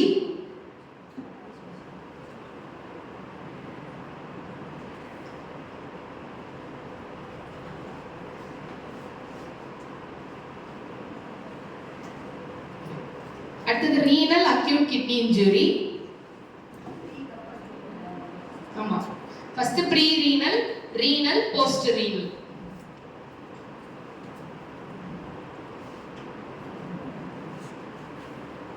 சரி ஓகே, உங்க எல்லாருக்கும் ஒரு வர்க் கொடுக்குறேன்.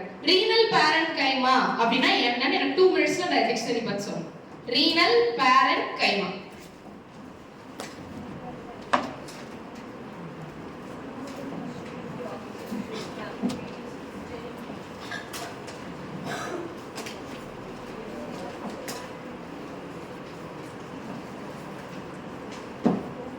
kidney injuries generally classified into 3 categories: pre-renal, renal, post-renal.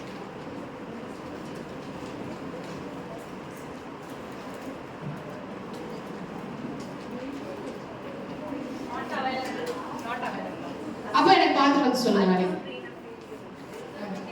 Renal parenchyma, நான் சொல்ற வேர்ட்ஸ் நோட் பண்ணிட்டே வாங்க. ஃபர்ஸ்ட் நார்மல் கிரியாட்டினின் லெவல் கண்டுபிடிச்சிட்டு வர சொன்னேன். ரீனல் பேரன்கைமானா என்னன்னு நான் கண்டுபிடிச்சிட்டு வர சொல்லிருக்கேன். இது எல்லாமே உங்களுக்கு கொடுக்குற வேர்ட்ஸ், இப்படியே ஞாபகம் வச்சுக்கோங்க.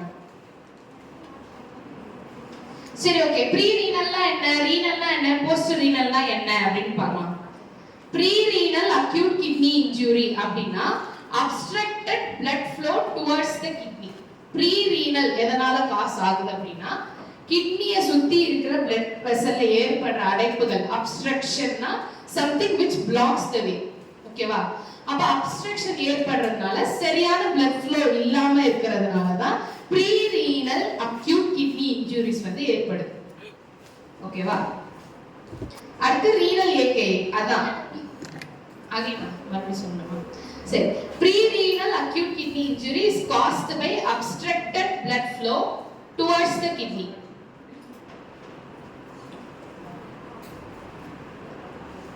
பிளட் வெசல்ல அடைப்பு ஏற்பட்டாலே பிளட் ஃப்ளோ வந்து ரெடியூஸ் ஆயிடும். அதனால வந்துட்டு அங்க ஏற்படுறது தான் ப்ரீ ரீனல். அடுத்தது ரீனல் வந்து renal acute kidney injury is because of destruction of renal parenchyma.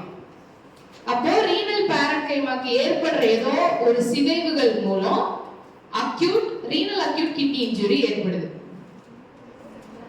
Destruction of renal parenchyma underline பண்ணி வச்சுக்கோங்க, நாளைக்கு டெஃபினிஷன் கேட்பேன். இல்ல renal parenchyma மறுபடியும் சொல்லுமா? So renal acute kidney injury is caused because of destruction of renal parenchyma.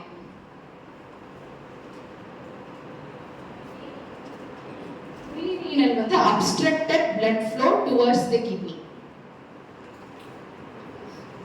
So last one வந்து post renal AKI. So post-renal acute kidney injury is because of obstacle in urinary tract. அப்போ urinary tractல ஏற்படுற ஏதோ ஒரு obstacle, அதாவது ஒரு தடை மூலம் ஏற்படுறது தான் post-renal acute kidney injury. Obstacle of urinary tract. சரி, ஓகே, இதுதான் டோட்டல் அக்யூட் கிட்னி இன்ஜுரி. ஒரு ஆள் வந்து அக்யூட் கிட்னி இன்ஜுரி இப்போ நான் சமரைஸ் பண்றேன், அதோட ஸ்டேஜஸை நான் சொல்றேன், அதுல இருக்கிற டைப்ஸை நான் சொல்றேன்னு சொல்றவங்க வாலண்டியர் சொல்லலாம். இப்படி எல்லாம் நான் பிக் பண்ணேன். இந்த ரோவே எனக்கு வேணும்.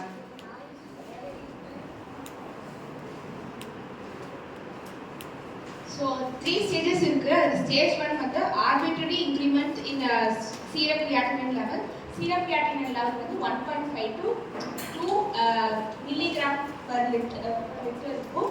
அதனால 0.5 ml of urine வந்து டிக்ரீஸ் ஆகும் for 6 hours. அதுக்கப்புறம் ஸ்டேஜ் 2 பார்த்தீங்கன்னா சீரம் கிரியாட்டினின் லெவல் வந்துட்டு 2.0 இருந்து 3.0 milligram per liter இருக்கும்.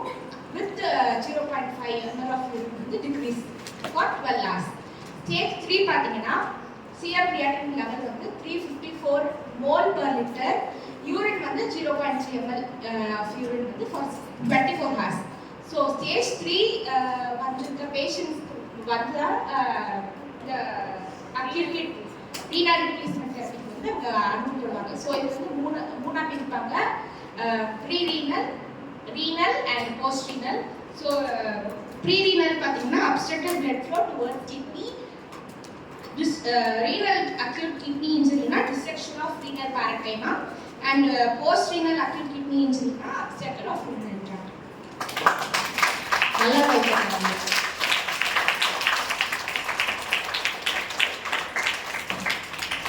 சரி, ஓகே.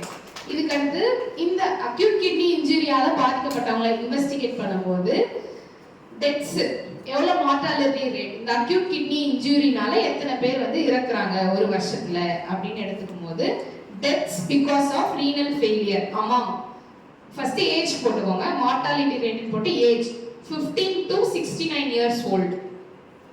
ஆமா 15 to 69 year old.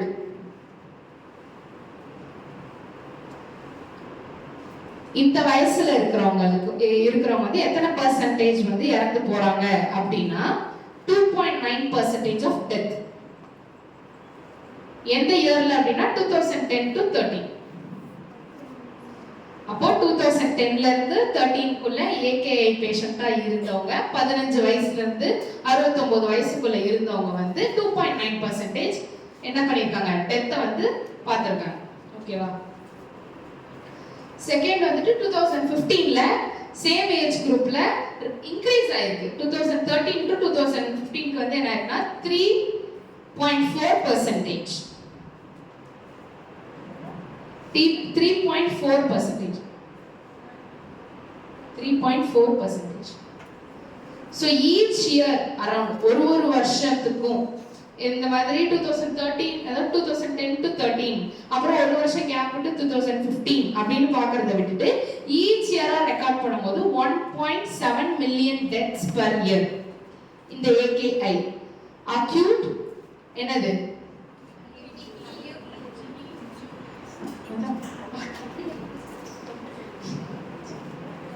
சோ இவங்க யாருமே வந்துட்டு 1.7 million deaths are recorded due to AKI each year. அப்போ ஒரு வருஷத்துல 1.7 மில்லியன் சாவுகளை வந்து பார்க்குறாங்க அக்யூட் கிட்னி இன்ஜுரியால பாதிக்கப்பட்ட நோயாளிகள். சரியா? இவங்க எல்லாருமே வந்துட்டு ரீனல் ரீப்ளேஸ்மெண்ட் தெரப்பி இல்லாமலே வந்து இறந்து போறாங்க. அவங்க வந்து ரீப்ளேஸ் பண்ணல, டிரான்ஸ்பிளான்டேஷனுக்கு ஒத்துக்கல. அப்ப இவங்கெல்லாம் எதனால இறந்துருப்பாங்க? ஐடியா? டிரான்ஸ்பிளான்டேஷன் எனக்கு வேணாம்னு சொல்லிட்டாங்க. இவங்க ஒரு ஏகேஐ பேஷண்ட், ஆனா இறந்துட்டாங்க. ஏன்? யார் சொன்னாங்க? டயாலிசிஸ் பண்ணி ஹீமோடயாலிசிஸ்ல ஏற்படுற ஒரு டிஃபெக்ட்னால இறந்து போயிட்டாங்க. இன்னும் wake up.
So crony kidney disease பேர்ல இருக்கிற ஐடியா சொல்லுங்க யாராச்சும், இது என்னவா இருக்கும் அப்படின்னு. Amina. What is the meaning of chronic kidney disease? prolonged disease. இந்த குரூப்ல so what is the meaning of prolonged? யாராச்சும் ஒரு ஆள் எதிர்த்து தமிழ்ல சொல்லு. What is the meaning of prolonged? ஒரு ஆள் யார் ஃபர்ஸ்ட் ஆன்சர் யூஸ் பண்ணும்? நீண்ட காலமா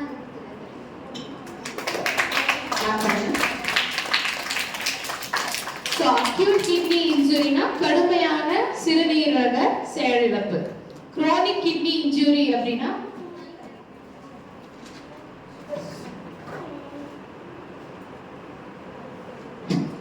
குரோனிக் கிட்னி இன்ஜுரி அப்படின்னா நெடுநாளாக இருக்கும் சிறுநீரக செயலிழப்பு. அது குரோனிக் கிட்னி இன்ஜுரி. எல்லாருக்கும் புரியுதா? ஓகேல, என்ன பிரச்சனை இல்லை. இங்கிலீஷ் நோட்ஸ் மட்டும் எடுங்க.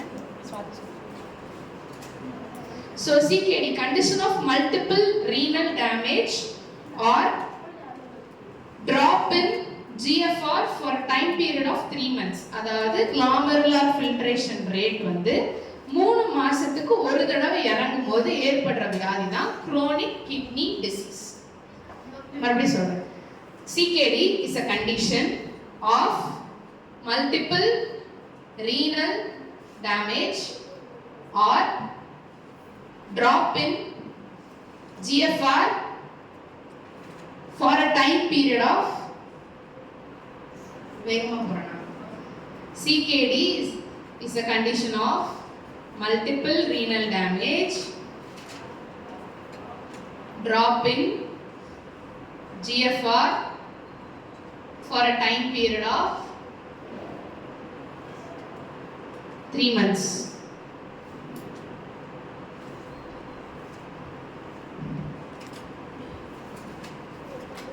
சரி, ஏகேஐல இருந்த ஸ்டேஜஸ் மாதிரியே சிகேடிக்கும் ஸ்டேஜஸ் இருக்கு. ஸோ வந்து ஸ்டேஜ் 1 அண்ட் ஸ்டேஜ் 2 ரெண்டுமே சேர்த்து இனிஷியல் ஸ்டேஜ் அப்படின்னு சொல்றாங்க. ஸோ ஸ்டேஜஸ் ஆஃப் சிகேடின்னு போட்டு stage 1 and stage 2 is equal to initial stage and stage 2.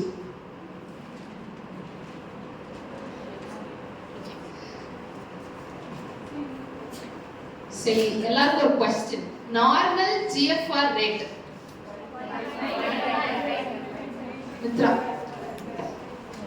Hand raise பண்றவங்களுக்கு தான் mic. 125 ml per day. per minute. சத்தமாக இன்னும் 125 ml per minute. 180 liters, 125 milliliters per minute. அதான் 180 liters per day, 125 milliliter per minute per hour. சரி, அப்ப எல்லாரும் பார்த்துட்டு வாங்க. அவ்வளவுதான். அடுத்த கீவேர்ட். அப்ப GFR வந்து நாளைக்கு என்ன சொல்லணும்? Normal creatinine level, renal parenchyma, normal GFR rate. பார்த்து வந்து சொல்லுங்க டெக்னிக்கா. சரியா? பரவாயில்ல, இருந்தாலும் பார்த்துட்டு வாங்க.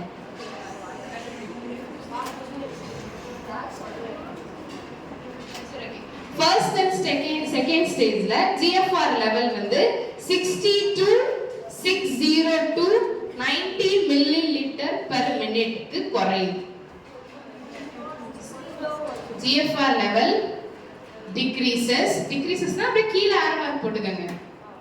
62 அதாவது 602 62 போட்றாதீங்க. 602 90 milliliter per minute.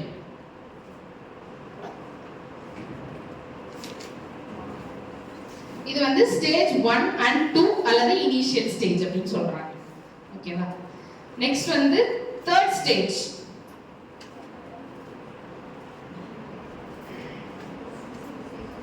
ஸ்டேஜ் 1ல GFR லெவல் வந்து 62 602 90 milliliter per minute டிக்ரீஸ் ஆகுது. ஸ்டேஜ் 1 and 2 வை சேர்த்து இனிஷியல் ஸ்டேஜ் சொல்றாங்க. அடுத்து ஸ்டேஜ் 3. ஸ்டேஜ் 3 வந்து 302 59 milliliter per minute. தூக்கம் வருதா? wake up.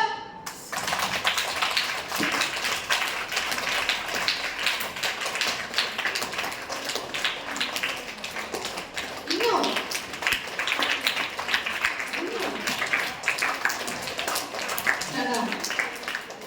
தப்பு நிப்பாட்டக்கூடாது. ஷடவுன்னா எப்படி நிப்பாட்டணும்? நிப்பாட்டுங்க. சரி, இப்போ GFR லெவல் வந்து தேர்ட் ஸ்டேஜ்ல எவ்வளவா குறையுது? 30 to 50. இப்போ இந்த தேர்ட் ஸ்டேஜ் வந்து ரெண்டா பிரிக்கிறாங்க. இப்படி போட்டுக்கோங்க. ஆமா, ஸ்டேஜ் 3க்கு கீழ இப்படி போட்டுட்டு இப்படி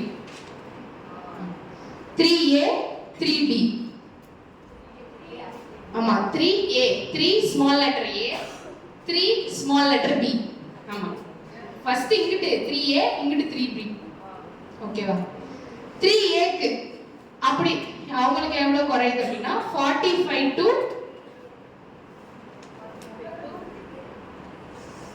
59 milliliter per minute.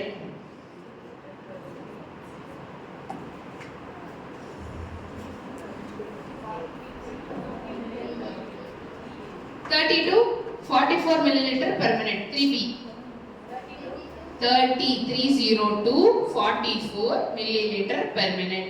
இவ்வளோ ஸ்லோவா போனா எனக்கு அமீனா முடிக்கவே முடியாது. நான் ஒரு ஆள் தான் 4:15 வரைக்கும் எடுக்க முடியும்.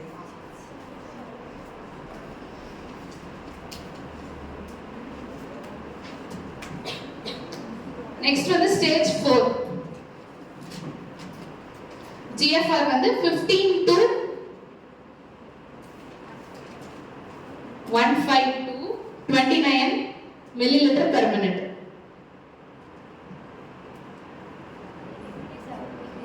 டிக்ரீஸ் தான், எல்லாமே டிக்ரீஸ் ஆகும். இவங்க வந்து இது எப்படி பிரிப்பாங்கன்னா 3 month once GFR செக் பண்ணும்போது இப்படி குறைஞ்சிட்டே வருது. அப்ப ஃபர்ஸ்ட் அவங்க செக் பண்ணும்போது 60ல இருந்து 90 தான் அவங்க ஸ்டேஜ் 1ல இருக்காங்க CKD-ல. அடுத்து 3 மாசம் கழிச்சு GFR செக் பண்ணும்போது ஸ்டேஜ் 3ல என்ன இருக்குதோ அவங்க ஸ்டேஜ் 3ல இருக்காங்க. அப்படி ஓகேவா? 3 months once GFR எடுத்து பார்க்கும்போது அவங்களுக்கு கிராஜுவலா டிக்ரீஸ் ஆகுது அப்படின்னா அவங்க வந்து CKD பேஷண்ட். அவ்வளவுதான். 1.5 இல்ல 15 to 29 milliliter per minute. Stage 5 or end stage of renal disease. எப்படி வந்து ஸ்டேஜ் 1 and 2 இனிஷியலா சொன்னாங்களோ ஸ்டேஜ் 5 வந்து end stage of renal disease அப்படி சொல்றாங்க. சோ அப்ப வந்து GFR ரேட் வந்து எவ்வளவு குறையுதுன்னா 50 milliliter per minute. 15 milliliter per minute. So CKD இருக்கிற ஸ்டேஜஸ். இப்போ வந்து CKD பேஷண்ட்டுக்கு இருக்கிற டிஸ்டர்பன்சஸ், அவங்களோட கிளினிக்கல் ஃபீச்சர்ஸ் எழுதிக்கலாம். ஸோ ரீனல் என்சைம்ஸ் கேள்விப்பட்டிருக்கீங்களா? எப்படியுமே ஏதாவது எல்லா உடம்புல இருக்கிற எல்லா ஆர்கானிக்குமே ஒரு கெமிக்கல் ரியாக்ஷன் ஏற்படும். அது சொல்றேன். மேபி அது ஸோ வந்துட்டு அதே மாதிரி ரீனல் சிஸ்டம்குள்ள ஏற்படுற கெமிக்கல் ஃபங்க்ஷனை வந்து என்ன சொல்றது, ஒரு லீடர்ஷிப் மாதிரி லீட் பண்ணி எடுத்துட்டு போறது யாரு அப்படின்னா என்சைம் 1 என்சைம் -1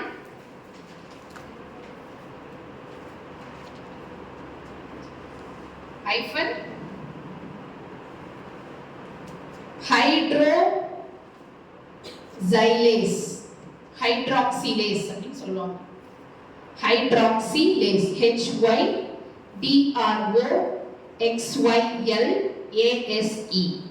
ஸோ இந்த என்சைம், இந்த ரீனல் என்சைம் வந்து அப்நார்மல் ஃபங்க்ஷனிங்ல இருக்கு. CKD பேஷண்ட்க்கு நார்மல் ஃபங்க்ஷன்ல இந்த என்சைம் இல்லாம அப்நார்மல் ஃபங்க்ஷனிங்கா இருக்கும்.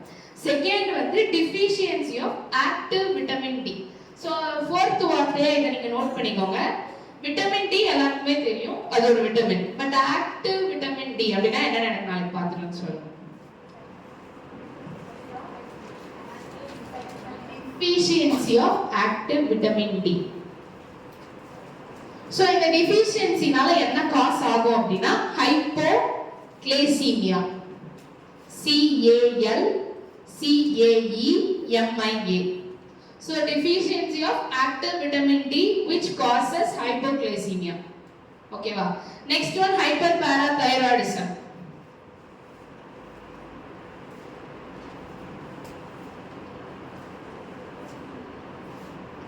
So இவங்க எல்லாரும் இந்த CKD patient leads to dialysis and renal replacement.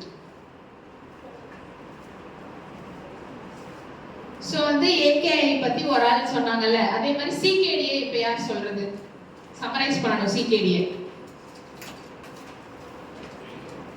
CKD வந்து chronic kidney disease or disorders, conditioning of multiple renal damage or drop in GFR for a time period of 3 months. அதாவது GFR வந்து கம்மியாகும், 3 மாசம் test பண்ணும்போது GFR வந்து கம்மியாகிறதோ இல்லை அப்படின்னா ஏதாவது ரீனல்ல டேமேஜ் இருக்குது அப்படிங்கிறத வந்து chronic kidney disease, multiple damage. Next இதோட ஸ்டேஜஸ் வந்து பார்த்தோம்னா மொத்தமாக 5 இருக்கு. முதல் 2 சேர்த்து நம்ம வந்து இனிஷியல் ஸ்டேஜ்னு சொல்லுவோம். அதில் வந்து GFR வந்து டிக்ரீஸ் ஆகுது. எவ்வளோ ஆகுது அப்படின்னா 60 to 90 ml per minute அவ்வளோ வந்து குறையுது. அதே தேர்ட் ஸ்டேஜ் பார்த்தோம் அப்படின்னா GFR வந்து 30 to 59 ml per minute குறையுது. இந்த தேர்ட் ஸ்டேஜை வந்து நம்ம ரெண்டாக பிரிக்கிறோம், 3A 3B அப்படின்னு பிரிக்கிறோம். 3A அப்படின்றதுல வந்து 45 to 59 ml per minute இருக்கும், அது வந்து கம்மியாகுது GFR rate. 30 to 45 ml per minute வந்து 3Bல GFR கம்மியாகுது. ஸ்டேஜ் 4 அப்படின்றத பார்த்தோம் அப்படின்னா அதில் எவ்வளோ GFR கம்மியாகுதுன்னா 15 to 29 ml per minute அது வந்து GFR கம்மியாகுது. நெக்ஸ்ட் ஸ்டேஜ் 5, அதை வந்து எண்ட் ஸ்டேஜ் ஆஃப் ரீனல் டிசீஸ்னு சொல்லலாம். அதில் வந்து 50 ml per minute GFR வந்து கம்மியாகுது. இதில் இருக்க கிளினிக்கல் ஃபீச்சர்ஸ், அதாவது ஏதாவது அப்நார்மாலிட்டிஸ் இருக்கா அப்படிங்கிறது பார்த்தோம் அப்படின்னா அதை கிட்னியில் வந்து ஒரு என்சைம் மாதிரி இருக்குது. அந்த என்சைம் பேர் வந்து என்சைம் 1 ஹைட்ராக்சிலேஸ். அது வந்து அப்நார்மலாக ஃபங்க்ஷனிங் பண்ணும், அதனால வரலாம். இல்லை அப்படின்னா deficiency of active vitamin D, அதனாலையும் வரலாம். இந்த deficiency of active vitamin D என்ன காஸ் பண்ணுது அப்படின்னா ஹைப்போகால்கீமியாவும் ஹைப்பர்பாராதைராய்டிசம். நல்ல ஒரு சரி, வந்து என்ன சொன்னாங்க அப்படின்னா அப்நார்மல் ஃபங்க்ஷன் ஆஃப் ரீனல் என்சைம்னால CKD வருதுன்னு சொல்றாங்க. அப்படி கிடையாது, CKDல இருக்கிறவங்களுக்கு இதெல்லாம் இருக்கும். ஓகேவா? அந்த டிஃபிஷியன்சி ஆஃப் விட்டமின் டி, அப்புறம் இந்த ஹைட்ராக்சிலேஸ் என்சைம் அப்நார்மல் ஃபங்க்ஷன் இருக்கிறதுனால CKD பேஷண்ட் இருக்கும். இதனால உங்களுக்கு CKD வராது. எப்போ வந்து GFR இறங்குதோ அப்போதான் உங்களுக்கு CKD வரும். ஓகேவா? அடுத்தது வந்து டைப்ஸ் முடிச்சாச்சு. ட்ரீட்மெண்ட். ஸோ ட்ரீட்மெண்ட்ல வந்து AKI பேஷண்ட்டுக்கு வந்து என்ன பண்றாங்க அப்படின்னா ரெக்கார்ட் பண்றாங்க அவங்களோட ரீனல் ஃபங்க்ஷனை. ட்ரீட்மெண்ட்னு போட்டுக்கோங்க, AKIன்னு சப் டாபிக் போட்டுக்கோங்க.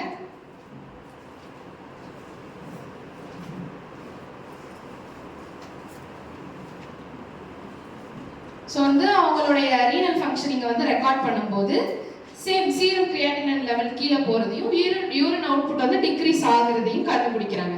ஸோ ஃபர்ஸ்ட் ட்ரீட்மெண்ட் அப்படின்னு வரும்போது நீங்கள் எதை எடுத்துப்பீங்க? தலைவலியோ இல்லை வந்து ஃபீவர் அப்படின்னு வரும்போது ஃபர்ஸ்ட் ட்ரீட்மெண்ட் வந்து நீ எதுவாக இருக்கும்?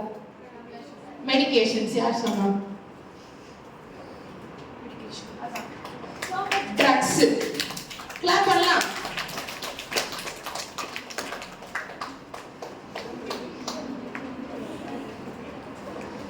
ஸோ வந்துட்டு அப்போ ஃபர்ஸ்ட் கன்வென்ஷனல் மெடிசனுக்குள்ள போறாங்க. ஸோ அப்படி போகும்போது அந்த பேர் மட்டும் எழுதிக்கோங்க. டைம் கம்மியா இருக்கிறதுனால நான் கொஞ்சம் ஃபாஸ்டா சொல்றேன். இல்ல எழுதி போட்டுட்டா? லீவோசைமெண்டன்.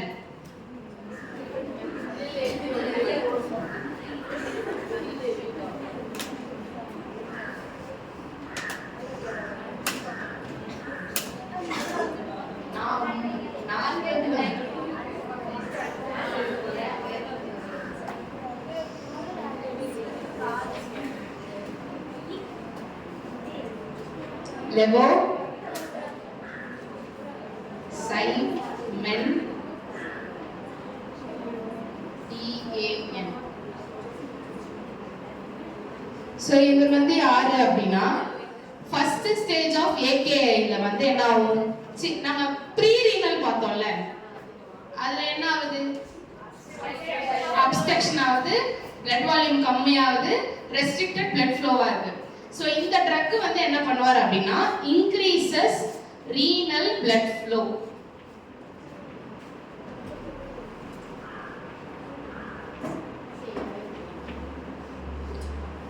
நெக்ஸ்ட் வந்து கால்சிட்ரால்.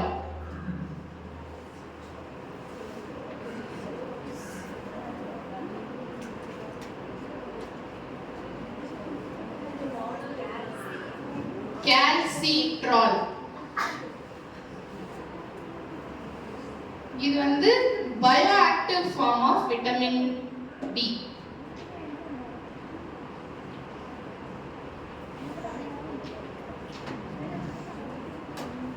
இது வந்து டேமேஜ்டு கிட்னி உள்ள பீப்புளுக்கு இம்ப்ரூவ்மெண்ட் காட்டுது அப்படின்னு சொல்லியிருக்காங்க. Just shown improvement in people with damaged kidneys. யாரு? கால்சிட்ரால்.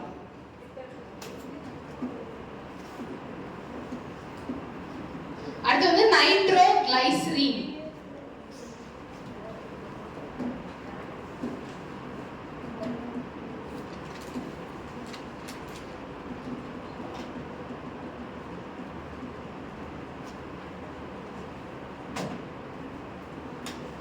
சோ இவர் வந்து என்ன பண்றாரு அப்படின்னா increases creatinine clearance level. கிரியாட்டினோட கிளியரன்ஸ் லெவல் அதாவது கான்சென்ட்ரேஷன் வேற, கிளியரன்ஸ் வேற.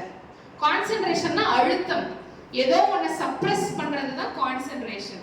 அப்ப அந்த கான்சென்ட்ரேஷனை உடைச்சு நார்மல் அந்த கிரியாட்டினின் லெவலுக்கு கொண்டு வரவர் தான் நைட்ரோகிளைசரின். ஸோ அது கிரியாட்டினின் கிளியரன்ஸ் லெவலை வந்து இன்க்ரீஸ் பண்றாரு. அப்ப அது வந்து கான்சென்ட்ரேட் ஆகாம கிளியர் ஆகும். அதுக்கு செகண்ட் ஒன் வந்து இவரும் same increases renal blood flow.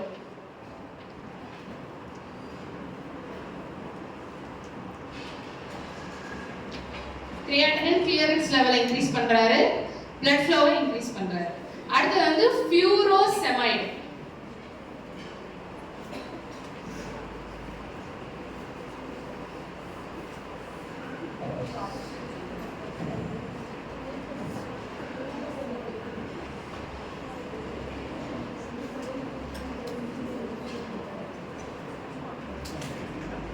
இவர் வந்து லூப் டயூரிட்டிக் மெடிசன். யூரின் ஃபார்மேஷனோட ஸ்டெப்ஸ் யாருக்காச்சும் தெரியுமா? யூரின் ஃபார்மேஷன் லாமல்லா filtration, tubular reabsorption, tubular filtration. Nice clap.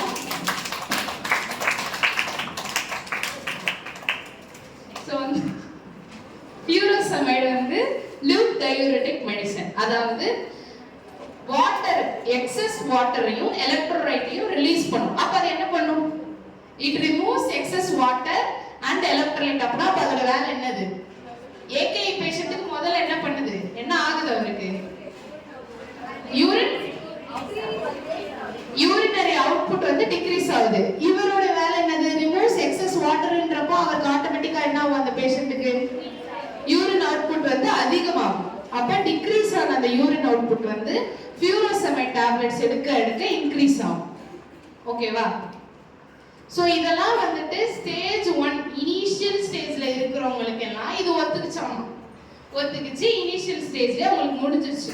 ரொம்ப கடுமையா ஸ்டேஜ் 1 தாண்டி ஸ்டேஜ் 2 ஸ்டேஜ் 3 போகும்போது இது சரி வராம இதுக்கு பதிலா ரீனல் ஸ்டோன்ஸ் அதிகமா மாத்திரை சாப்பிட்டு ரீனல் ஸ்டோன்ஸ் உண்டு பண்ணதுனால இந்த கிட்னி டிசீஸ்ல ஃபர்ஸ்ட் அவங்க பார்த்த கன்வென்ஷனல் மெடிசன் வந்து ஒத்து வரல. சரி, அடுத்து அவங்க குதிக்கிறது எது? அடுத்து பேஷண்ட் நம்மளோட மைண்ட் செட்டுக்கே போகும். அது வேண்டாம், அதுவுமே மெடிசன் செக்டார்ல வந்துருது. டயாலிசிஸோ இல்ல ஃபெயிலியர், ரீனல் ரீப்ளேஸ்மெண்ட் டிரான்ஸ்பிளான்டேஷன் எனக்கு ஒத்துக்கல, கன்வென்ஷனல் மெடிசன் ஒத்துக்கல. அடுத்து குதிக்கிறது எது? அது இப்பதானே கண்டுபிடிச்சிட்டு இருக்காங்க, இன்னுமே அது ப்ராக்ரஸ் ஆகல. இல்ல, லேசர் தெரப்பி சர்ஜிக்கல்ல வரும், பிசியோதெரப்பி கிடையாது. ஏன் யாருமே ஆயுர்வேதிக் யோசிக்கவே இல்லை? நோ, ஆயுர்வேதிக் ஏன் யாருமே யோசிக்கல? அடுத்து குதிக்கிறது அதானே, நச்சுத்தன்மையான பொருட்கள், எங்களால வந்து மாத்திரை சாப்பிட முடியாது, எனக்கு அங்க வலிக்குது இங்க வலிக்குது, இது போட்டா இது ஆகுது, கல் வருது, சைடு எஃபெக்ட் அதிகமா இருக்கு அப்படின்னு சொல்லி அவங்க அடுத்து குதிக்கிற இடம் ஆயுர்வேதிக். ஸோ அப்படி வந்து எல்லா சயின்டிஸ்டும் குதிச்சது எதுனா சைனீஸ் மெடிசனை நம்ப ஆரம்பிச்சாங்க.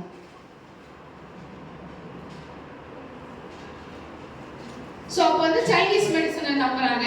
அதுல வந்து சில பல பூக்கள், அதான் அந்த ஆதி காலத்து ஆயுர்வேதங்கள், வேர்கள், மரப்பட்டைகள், பூக்கள், இதழ்கள், இலைகள், வேர்கள், அந்த மாதிரி என்னென்னமோ யோசிச்சு பார்க்கும்போது அதுவும் செட் ஆகல. அதுல என்ன சொல்றாங்க அப்படின்னா சைனீஸ் ஹெர்பல் மெடிசன்ல அது ட்ரெடிஷனலான ஒரு யூசேஜ், CHM அப்படின்னா Chinese herbal medicine. So conventional drugs ஒத்து வராதப்போ ஃபமிதா அடுத்தது எதுக்கு போனாங்க? கன்வென்ஷனல் ட்ரக்ஸ் வந்து ஃபெயிலியர் ஆயிடுச்சு. நெக்ஸ்ட் என்ன பண்ணாங்க? ஆயுர்வேதிக்ல என்ன ட்ரை பண்ணாங்க? தூங்கக்கூடாது. அப்படியே சொன்ன பதில் சொல்ல. சரி, ஓகே. ஸோ வந்து இந்த ஏகே ட்ரீட்மெண்ட் ஃபெயில் ஆகுது அப்படின்றப்போ அவங்க சைனீஸ் மெடிசனுக்கு போகும்போது அதுவுமே என்ன பண்ணுச்சு அப்படின்னா கிட்னி டேமேஜை ட்ரிகர் பண்ண ஆரம்பிச்சு. என்ன பண்ணுச்சா? ட்ரிகர்னா தூண்டி விட்டுருச்சு, கிட்னி டேமேஜ் அதிகப்படுத்திடுச்சு. ஆக்சுவலி எங்க அப்பாவும் அப்படிதான் மெடிசன் ட்ரை பண்ணாரு, நெக்ஸ்ட் ஆயுர்வேதிக் போனாரு. அது போக போக சீரியஸ் ஆச்சே ஒழிய கண்ட்ரோல் ஆகல. சேம் இதே மாதிரி ஃபர்ஸ்ட் மெடிகேஷன் எடுத்தாரு, அடுத்து செட் ஆகல. அவரால் வந்து டைஜஷன் ப்ராசஸ் வந்து ஆகலன்னு சொல்லிட்டு சாப்பிட்ட மாத்திரையை வாந்தி எடுக்க ஆரம்பிச்சாரு. நெக்ஸ்ட் அவர் ட்ரை பண்ணது ஆயுர்வேதிக். பிகாஸ் எங்க அப்பா என்ன நினைச்சிட்டாரு அப்படின்னா சைடு எஃபெக்ட் போல, மாத்திரை நம்மளுக்கு சேரல. அப்ப அந்த பட்சத்துல ஆயுர்வேதிக் எடுத்தாரு. சேம் இதே மாதிரி கிட்னி டேமேஜ் வர்ஸ்ட் பண்ண ஆரம்பிச்சதே ஒழிய தீர்வு கொடுக்கல. ஓகேவா? So which leads to acute kidney injury in some medicines include. இப்போ இவங்க கண்டுபிடிச்ச இந்த சைனீஸ் ஹெர்பல் மெடிசன்ல ரெண்டு இருந்துதான், அரிஸ்டோ லோகிக். நான் எழுதி போடுறேன் பாருங்க.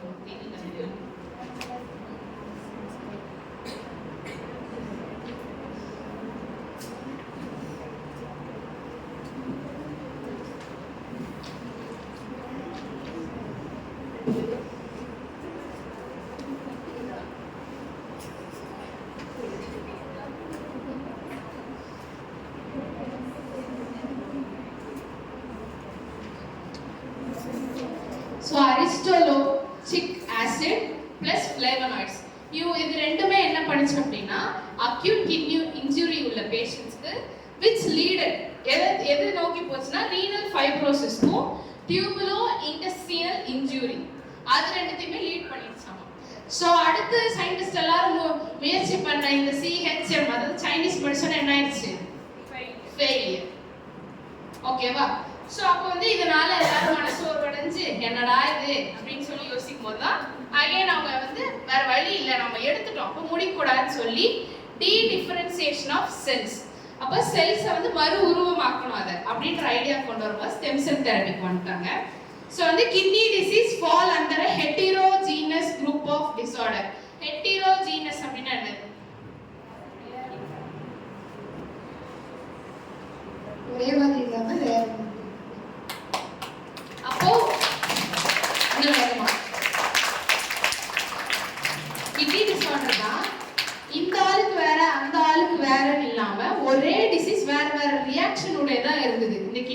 டிசீசஸ் எல்லாமே ஒரே டயாலிசிஸ் போடுறாரு. எங்க அப்பாவும் போட்டாரு, என் ஃப்ரெண்டோட அப்பாவும் போட்டாரு. அவர் என்ன இப்ப உயிரோட இருக்காரு, எங்க அப்பா இல்ல. அப்ப எங்க அப்பாவுக்கு என்னாச்சு, அஃபெக்ட் அதிகமாயிடுச்சு. ஸோ அந்த மாதிரி குரூப் ஆஃப் கிட்னி இந்த டிசீஸ் இருந்ததுனால இவங்களுக்கு ரொம்ப கஷ்டமா இருந்தது ஸ்டெம் செல் தெரப்பி வந்து கொண்டு வரதுக்கு. ஸோ அப்படி இருக்கும்போது எதனால வந்துட்டு அஃபெக்ட் எங்க அப்பாவுக்கு அதிகமா அஃபெக்ட் ஆகி எங்க அப்பா முன்னாடியே இறந்தாரு, என் ஃப்ரெண்ட் அப்பா இறக்கல. ஏன் இந்த கேள்வி எதனால இருக்கும்? எங்க அப்பா சரியா மாத்திரை சாப்பிடலையா, எங்க அப்பா சரியா சாப்பாடு சாப்பிடலையா? சிவியாரிட்டி இல்ல, ரெண்டு பேருக்கும் சேம் சிவியாரிட்டி தான். பட் அவரோட அப்பா இன்னும் இருக்காரு, எங்க அப்பா முன்னாடியே போனதுக்கான காரணம் சொல்லுங்க. கிடையாது. இம்யூனிட்டியும் கிடையாது. எல்லாமே சேம். எங்க அப்பா எடுத்த அதே மெடிகேஷன் தான் அவரும் எடுத்தாரு. he is still alive. ஆனா எதனால? பாடி கரெக்டா வரீங்க, இன்னும் கொஞ்சம்.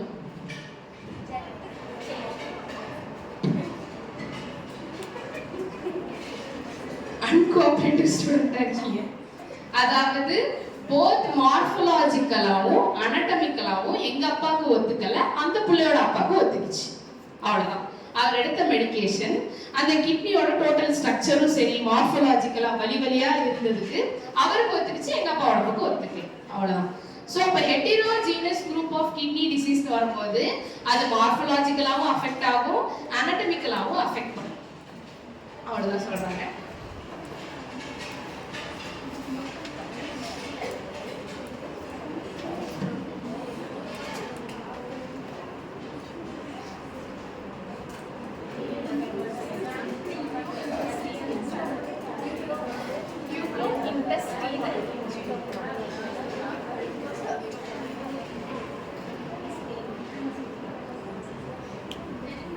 டைம் ஆகுது, அப்புறம் பேசிக்கலாம்.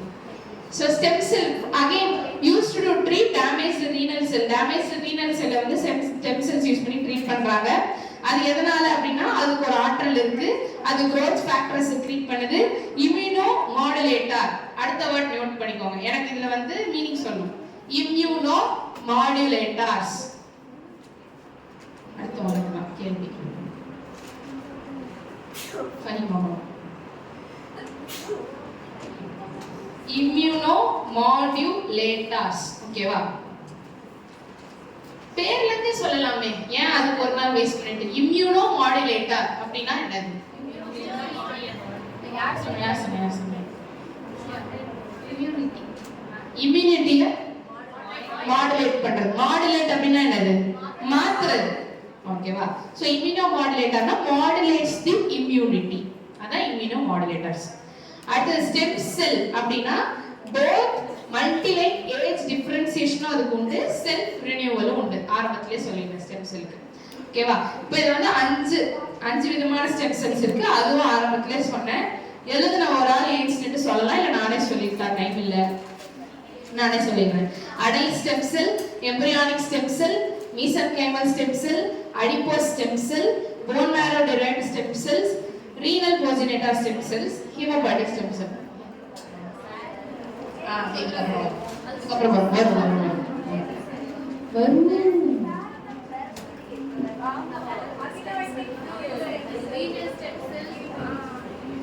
அதெல்லாம் ஆக்சுவலி அமினியாட்டிக்ல வர ரெண்டு டைப் தான், bone marrow derived and hematopoietic. சொல்றதுக்குள்ள என்ன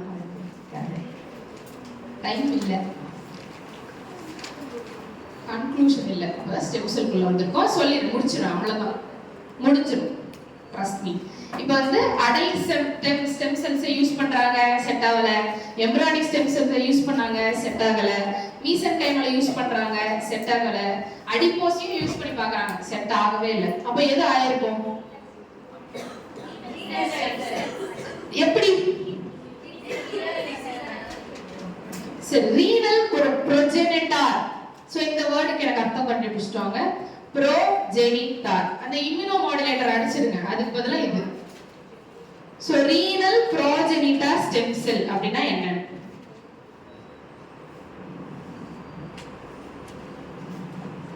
சோ இத்தனை டைப் ஆஃப் ஸ்டெம் செல்ல மீசன்கைமலும் ஹீமட்டோபோய்டிக் ஸ்டெம் செல், இது ரெண்டுமே ஆர்கான் ரிப்பேர் பண்றதுக்கு ஆற்றல் மிகுந்தது அப்படின்னு சொல்றாங்க சயின்டிஸ்ட். எது ரெண்டும்?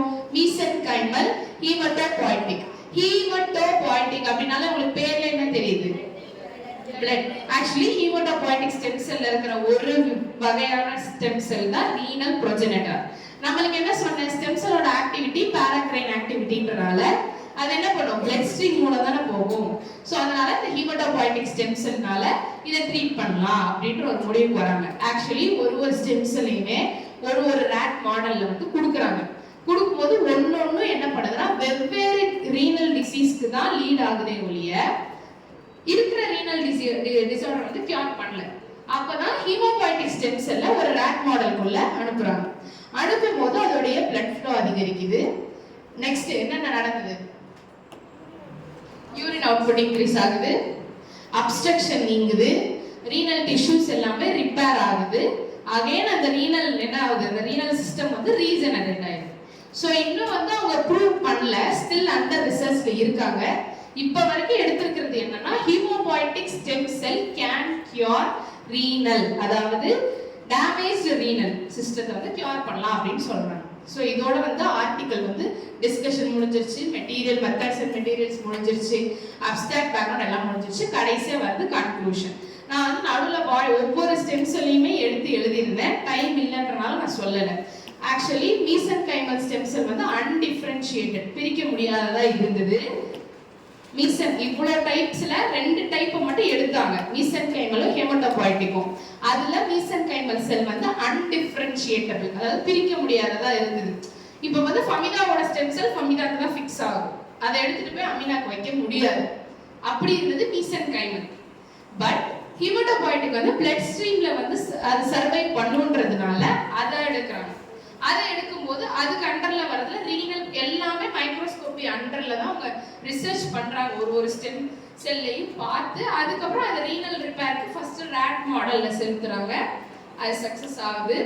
இந்த சக்சஸ் இன்னும் அவங்க வெளியே சொல்லலை, அண்டர் ரிசர்ச்ல நாங்க இருக்கோன்றதுனால மேபி இன்னும் அப்கமிங் இயர்ஸ் 2026-27ல இதே ஆர்டிகல் திரும்பி வந்து நம்மள மறுபடியும் ஆர்டிகல் பிரசன்ட் பண்ணுங்க அப்படின்னு சொன்னா இந்த ஆர்டிகலோட கண்டினியூஷன் நான் பண்ணுவேனா, நீங்களும் இப்படியே உட்காந்து கேட்பீங்க. சரியா? ஓகேவா? ஸோ கன்க்ளூஷன் போயிடலாம்.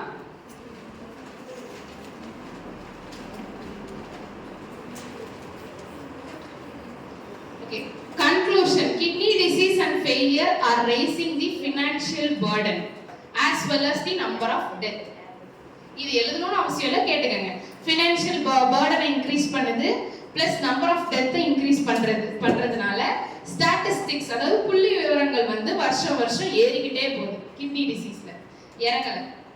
அதனால ரிசர்ச் ஸ்டடீஸ் மூலம் இந்த செல் தெரப்பியை யூஸ் பண்றதுனால என்ன பண்றாங்க அப்படின்னா கன்வென்ஷனல் மெடிசன் அண்ட் ட்ரெடிஷனல் மெடிசனை விட ஸ்டெம் செல் தெரப்பி வந்து ப்ராமிசிங்கான அவுட்கம்ஸை கொடுக்குது அப்படின்னு சொல்றாங்க.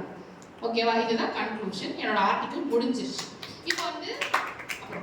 இப்போ வந்து என்னன்னா இந்த ஸ்டெம் செல்லுக்கும் எனக்கு சம்மந்தம் கிடையாது, கிட்னி டிசீஸ்க்கும் எனக்கு சம்மந்தம் கிடையாது. ஜெனரல் மெடிசன் இந்த ஒரு வருஷம் நான் படிக்க போறேன், அடுத்த வருஷம் நான் படிக்க போறது கிடையாது. நான் ப்ராக்டிஸ் பண்ணும்போது யாருக்கும் மெடிசன் பிரிஸ்கிரைப் பண்ண போறது கிடையாது. ஏன் இவ்வளோ நேரம் நீ வெட்டியா இதை எடுத்த அப்படின்ற ஒரு கேள்வி எல்லாரும் மனசுக்குள்ளேயும் இருக்கா? நோலாம் சொல்லக்கூடாது, இருக்குன்னு சொல்லுங்க. இருக்கு. சொல்லுங்க சிவரஞ்சனி, ஏன் இருக்கு சொல்லுங்க.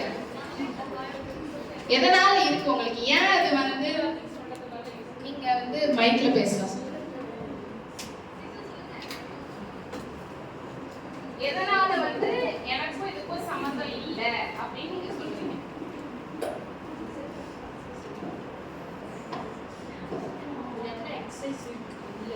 எக்ஸசைஸ் இல்ல, செகண்டரி ஒன்றுதான் தெரியும். கிளாப் பண்ணிடுங்க.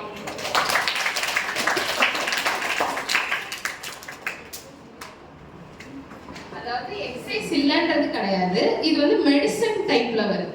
புரியுதுங்களா? மெடிசன் டைப்ஸ்ல வருது. நம்ம இதை எதையுமே யூஸ் பண்ண போறது இல்லை அப்படின்னு நீங்க நினைச்சிட்டு இருக்கீங்க. Stem cell therapy can also be used in physiotherapy. எப்படி, எதனால, ஏன் அப்படின்னு பாத்தீங்கன்னா ஃபர்ஸ்ட் வந்து ஆர்த்தோபெடிக் இன்ஜூரி. ஆர்த்தோபெடிக் அப்படின்னால என்னது? எலும்பு மூட்டுல ஏற்படுற இன்ஜூரி தான் ஆர்த்தோபெடிக் இன்ஜூரின்னு சொல்றாங்க. அதுல வந்து இந்த ஸ்டெம் செல் தெரப்பி வந்து எப்படி யூஸ் பண்ணலாம் அப்படின்னா first ligament tear, second muscle strain, third வந்து ஆர்த்ரைட்டிஸ் ஜாயிண்ட் பெயின். அப்போ யூசஸ் ஆஃப் ஸ்டெம் செல் தெரபிக்கு கீழே ஃபர்ஸ்ட் ஆர்த்தோபெடிக் இன்ஜுரிக்கும் கீழே இது மூணுத்தையும் எழுதிக்கோங்க. Ligament tear, muscle strain, arthritis joint pain.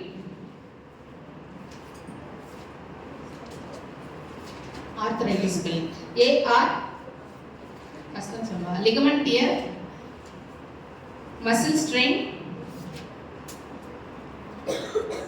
Arthritis joint pain. ஓகேவா?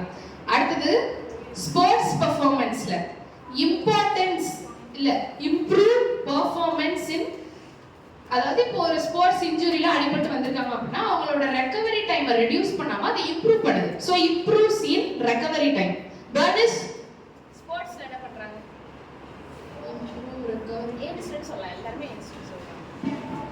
Improve recovery time. என்ன ரெக்கவரி டைம்?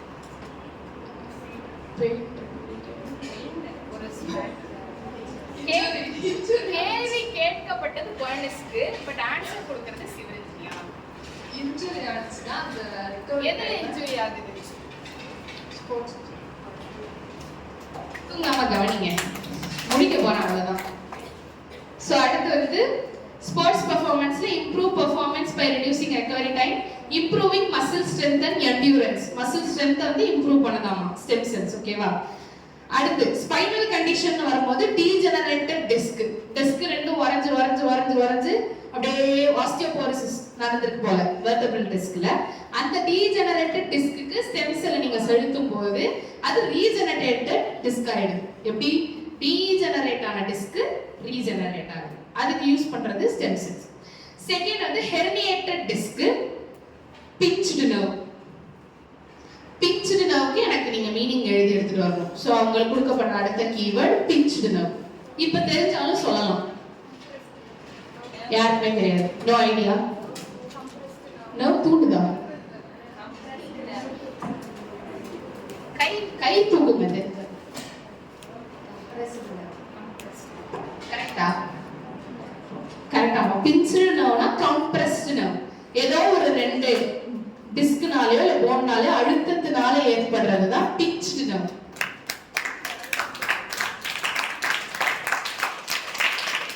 சோ அடுத்து மல்டிபிள் ஸ்க்லரோசிஸ்ல எஸ்டியோட வேலை வந்து எஸ்டி, அதாவது SCT stem cell therapy and exercises combine to give muscle, அதாவது to reduce muscle weakness and spasticity.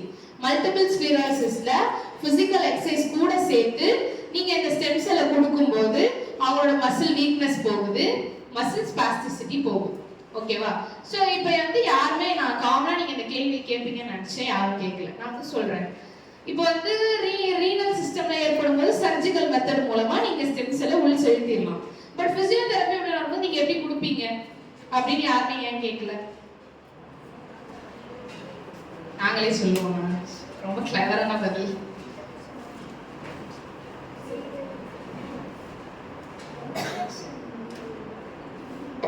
So exactly அதான் correct. Stem cell injection. Because spinal ஏரியால நீங்க வந்து ஒரு ஸ்டெம் செல் ஊத்துறதுக்காக அந்த முதுகெலும்பை பிரிக்க முடியாது. நீங்க போஸ்ட் ஆபரேட்டிவ் யாருமே ட்ரீட் பண்ண மாட்டீங்களா? டாடா பை பை சொல்லிடுவீங்களா? நான் வந்து பிசியோதெரபில இது எப்படி பயன்படுத்தப்படுதுன்றப்போ போஸ்ட் ஆபரேட்டிவா ஒருத்தவங்க வந்து டிகேஆர் பண்ணியிருக்காங்க, டோட்டல் நீ ரீப்ளேஸ்மெண்ட் ஆயிருக்கு. சைனோவியல் ஃப்ளூயிட் எல்லாமே கிரிப் ஆனதுனால அவங்களால மூவ் பண்ண முடியாம அடுத்ததா அவங்க ஆர்த்ரைட்டிஸ் நீ ஓஏனிக்கு புஷ் பண்ணப்படுறாங்க. அப்படி இருக்கும் பட்சத்துல அந்த லிகமெண்ட் எல்லாத்தையும் லூஸ் ஆக்கி சைனோவியல் ஃப்ளூயிட் அகைன் மொபிலைஸ் பண்றதுக்கு ஸ்டெம் செல் இன்ஜெக்ஷன் இன்ஜெக்ட் பண்ணதுக்கு அப்புறம் தான் பிசிக்கல் தெரபிக்கு உங்கள்கிட்ட வருவாங்க. சப்போஸ் அவங்க ஒரு பணக்காரவங்களா இருந்தா ஓகேவா? அப்படிதான், வேற நம்ம வழி இல்ல. நீங்க பண்ற திறமையில தான் இருக்கு. ஆமா, நாம பண்ண மாட்டோம். நான் வந்து பிசியோதெரபில ஸ்டெம் செல்ஸோட யூசஸ். ஓகேவா? எப்படி எல்லாமே நீங்க உங்களோட தெரபி, நானும் பிசியோதெரபி தான் படிக்கிறேன், உங்களோட கூட தான் படிக்கிறேன். நாம எல்லாரும் பண்ண போறது, ட்ரீட் பண்ண போறது எல்லாமே போஸ்டா தான் இருக்கு. முக்காவாசி 99% போஸ்ட். எல்லாமே ஆஃப்டர் ஏன்னா நம்மள வந்து அவங்களுக்கு நினைப்பில்லாம இருக்காங்க. ஸோ எல்லாமே பின்னாடி தான் நம்ம பண்ணுவோம், முன்னாடி எதுவும் பண்ண மாட்டோம். ஸோ அப்படி இருக்கும் பட்சத்துல ஒருத்தவங்களுக்கு சேம் அதே தான் லாக்டு நீல வரவங்களுக்குலாம் இது வந்து கொடுக்கப்படும் அப்படின்னு சொல்லி ரிசர்ச் சொல்லியிருக்கு. ஓகேவா? So conclusion, uses of stem cell therapy in physiotherapy நான் சொல்லிட்டேன். ஸோ டோட்டல் என்னோட ஆர்டிக்கல் இவ்வளோதான். இவ்வளோ நேரம் அமைதியாக உட்காந்து கவனிச்சதுக்கு ரொம்ப ரொம்ப நன்றி.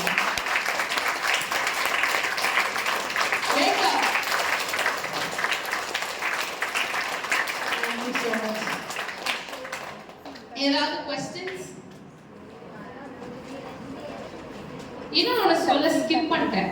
லாஸ்ட் வேர்டு எழுதிக்கோங்க. நீங்க எனக்கு சொல்லணும் வந்து ஃப்ரெயிலிட்டி சிண்ட்ரோம் அப்படின்னா என்னன்னு சொல்லணும். FRAILTY ஃப்ரெயிலிட்டி சிண்ட்ரோம் அப்படின்னா என்னன்னு நாளைக்கு சொல்லணும். FRAILTY ILY இல்ல ILTY frailty syndrome. Okay, feedback questions ஏதாவது கேட்கணும்னா, டவுட் ஏதாவது கேட்கணும்னாலும் கேட்டுக்கங்க. இல்ல நான் क्वेश्चंस கேட்கணுமா உங்கள்ட்ட? போதுமா? ஓகே, அப்ப ஃபீட்பேக் கொடுங்க எனக்கு. சீக்கிரம் 2 பேர் கொடுத்துருங்க. ரொம்ப நல்லா இருக்கீங்க, நல்லா இன்ட்ரெஸ்டடா இருந்துச்சு. சத்தமா சொன்னா நல்லா இருக்கும். இவ்வளவு நேரம் தொண்டை வந்து காவுகாவுன்னு கத்திருக்கேன். ரொம்ப நல்லா இருந்துச்சு, இன்ட்ரெஸ்டடா இருந்துச்சு. இன்ட்ரெஸ்டாக போச்சு. நீங்கள் நிறைய ப்ரிப்பேர் பண்ணிட்டு வந்திருக்கீங்க. நிறைய கேம்ஸு, இன்ட்ராக்ஷன் எல்லாமே இருந்துச்சு. நீங்கள் சூப்பராக வந்து எக்ஸ்பிளைன் பண்ணீங்க. பிக் பண்ற ஒரு ஸ்டூடண்ட் லாஸ்ட் ஃபீட்பேக்கு நல்லா சொன்னீங்க, நிறையா கண்டென்ட் கொடுத்தீங்க. போரிங்காலாம் இல்லை, நல்லா இன்ட்ராக்டிவ் செஷன் மாதிரி இருந்துச்சு. நிறைய நாலேஜ், ஒரு ப்ராக்டிக்கல் வியூ பார்த்த மாதிரியே சொன்னாங்க.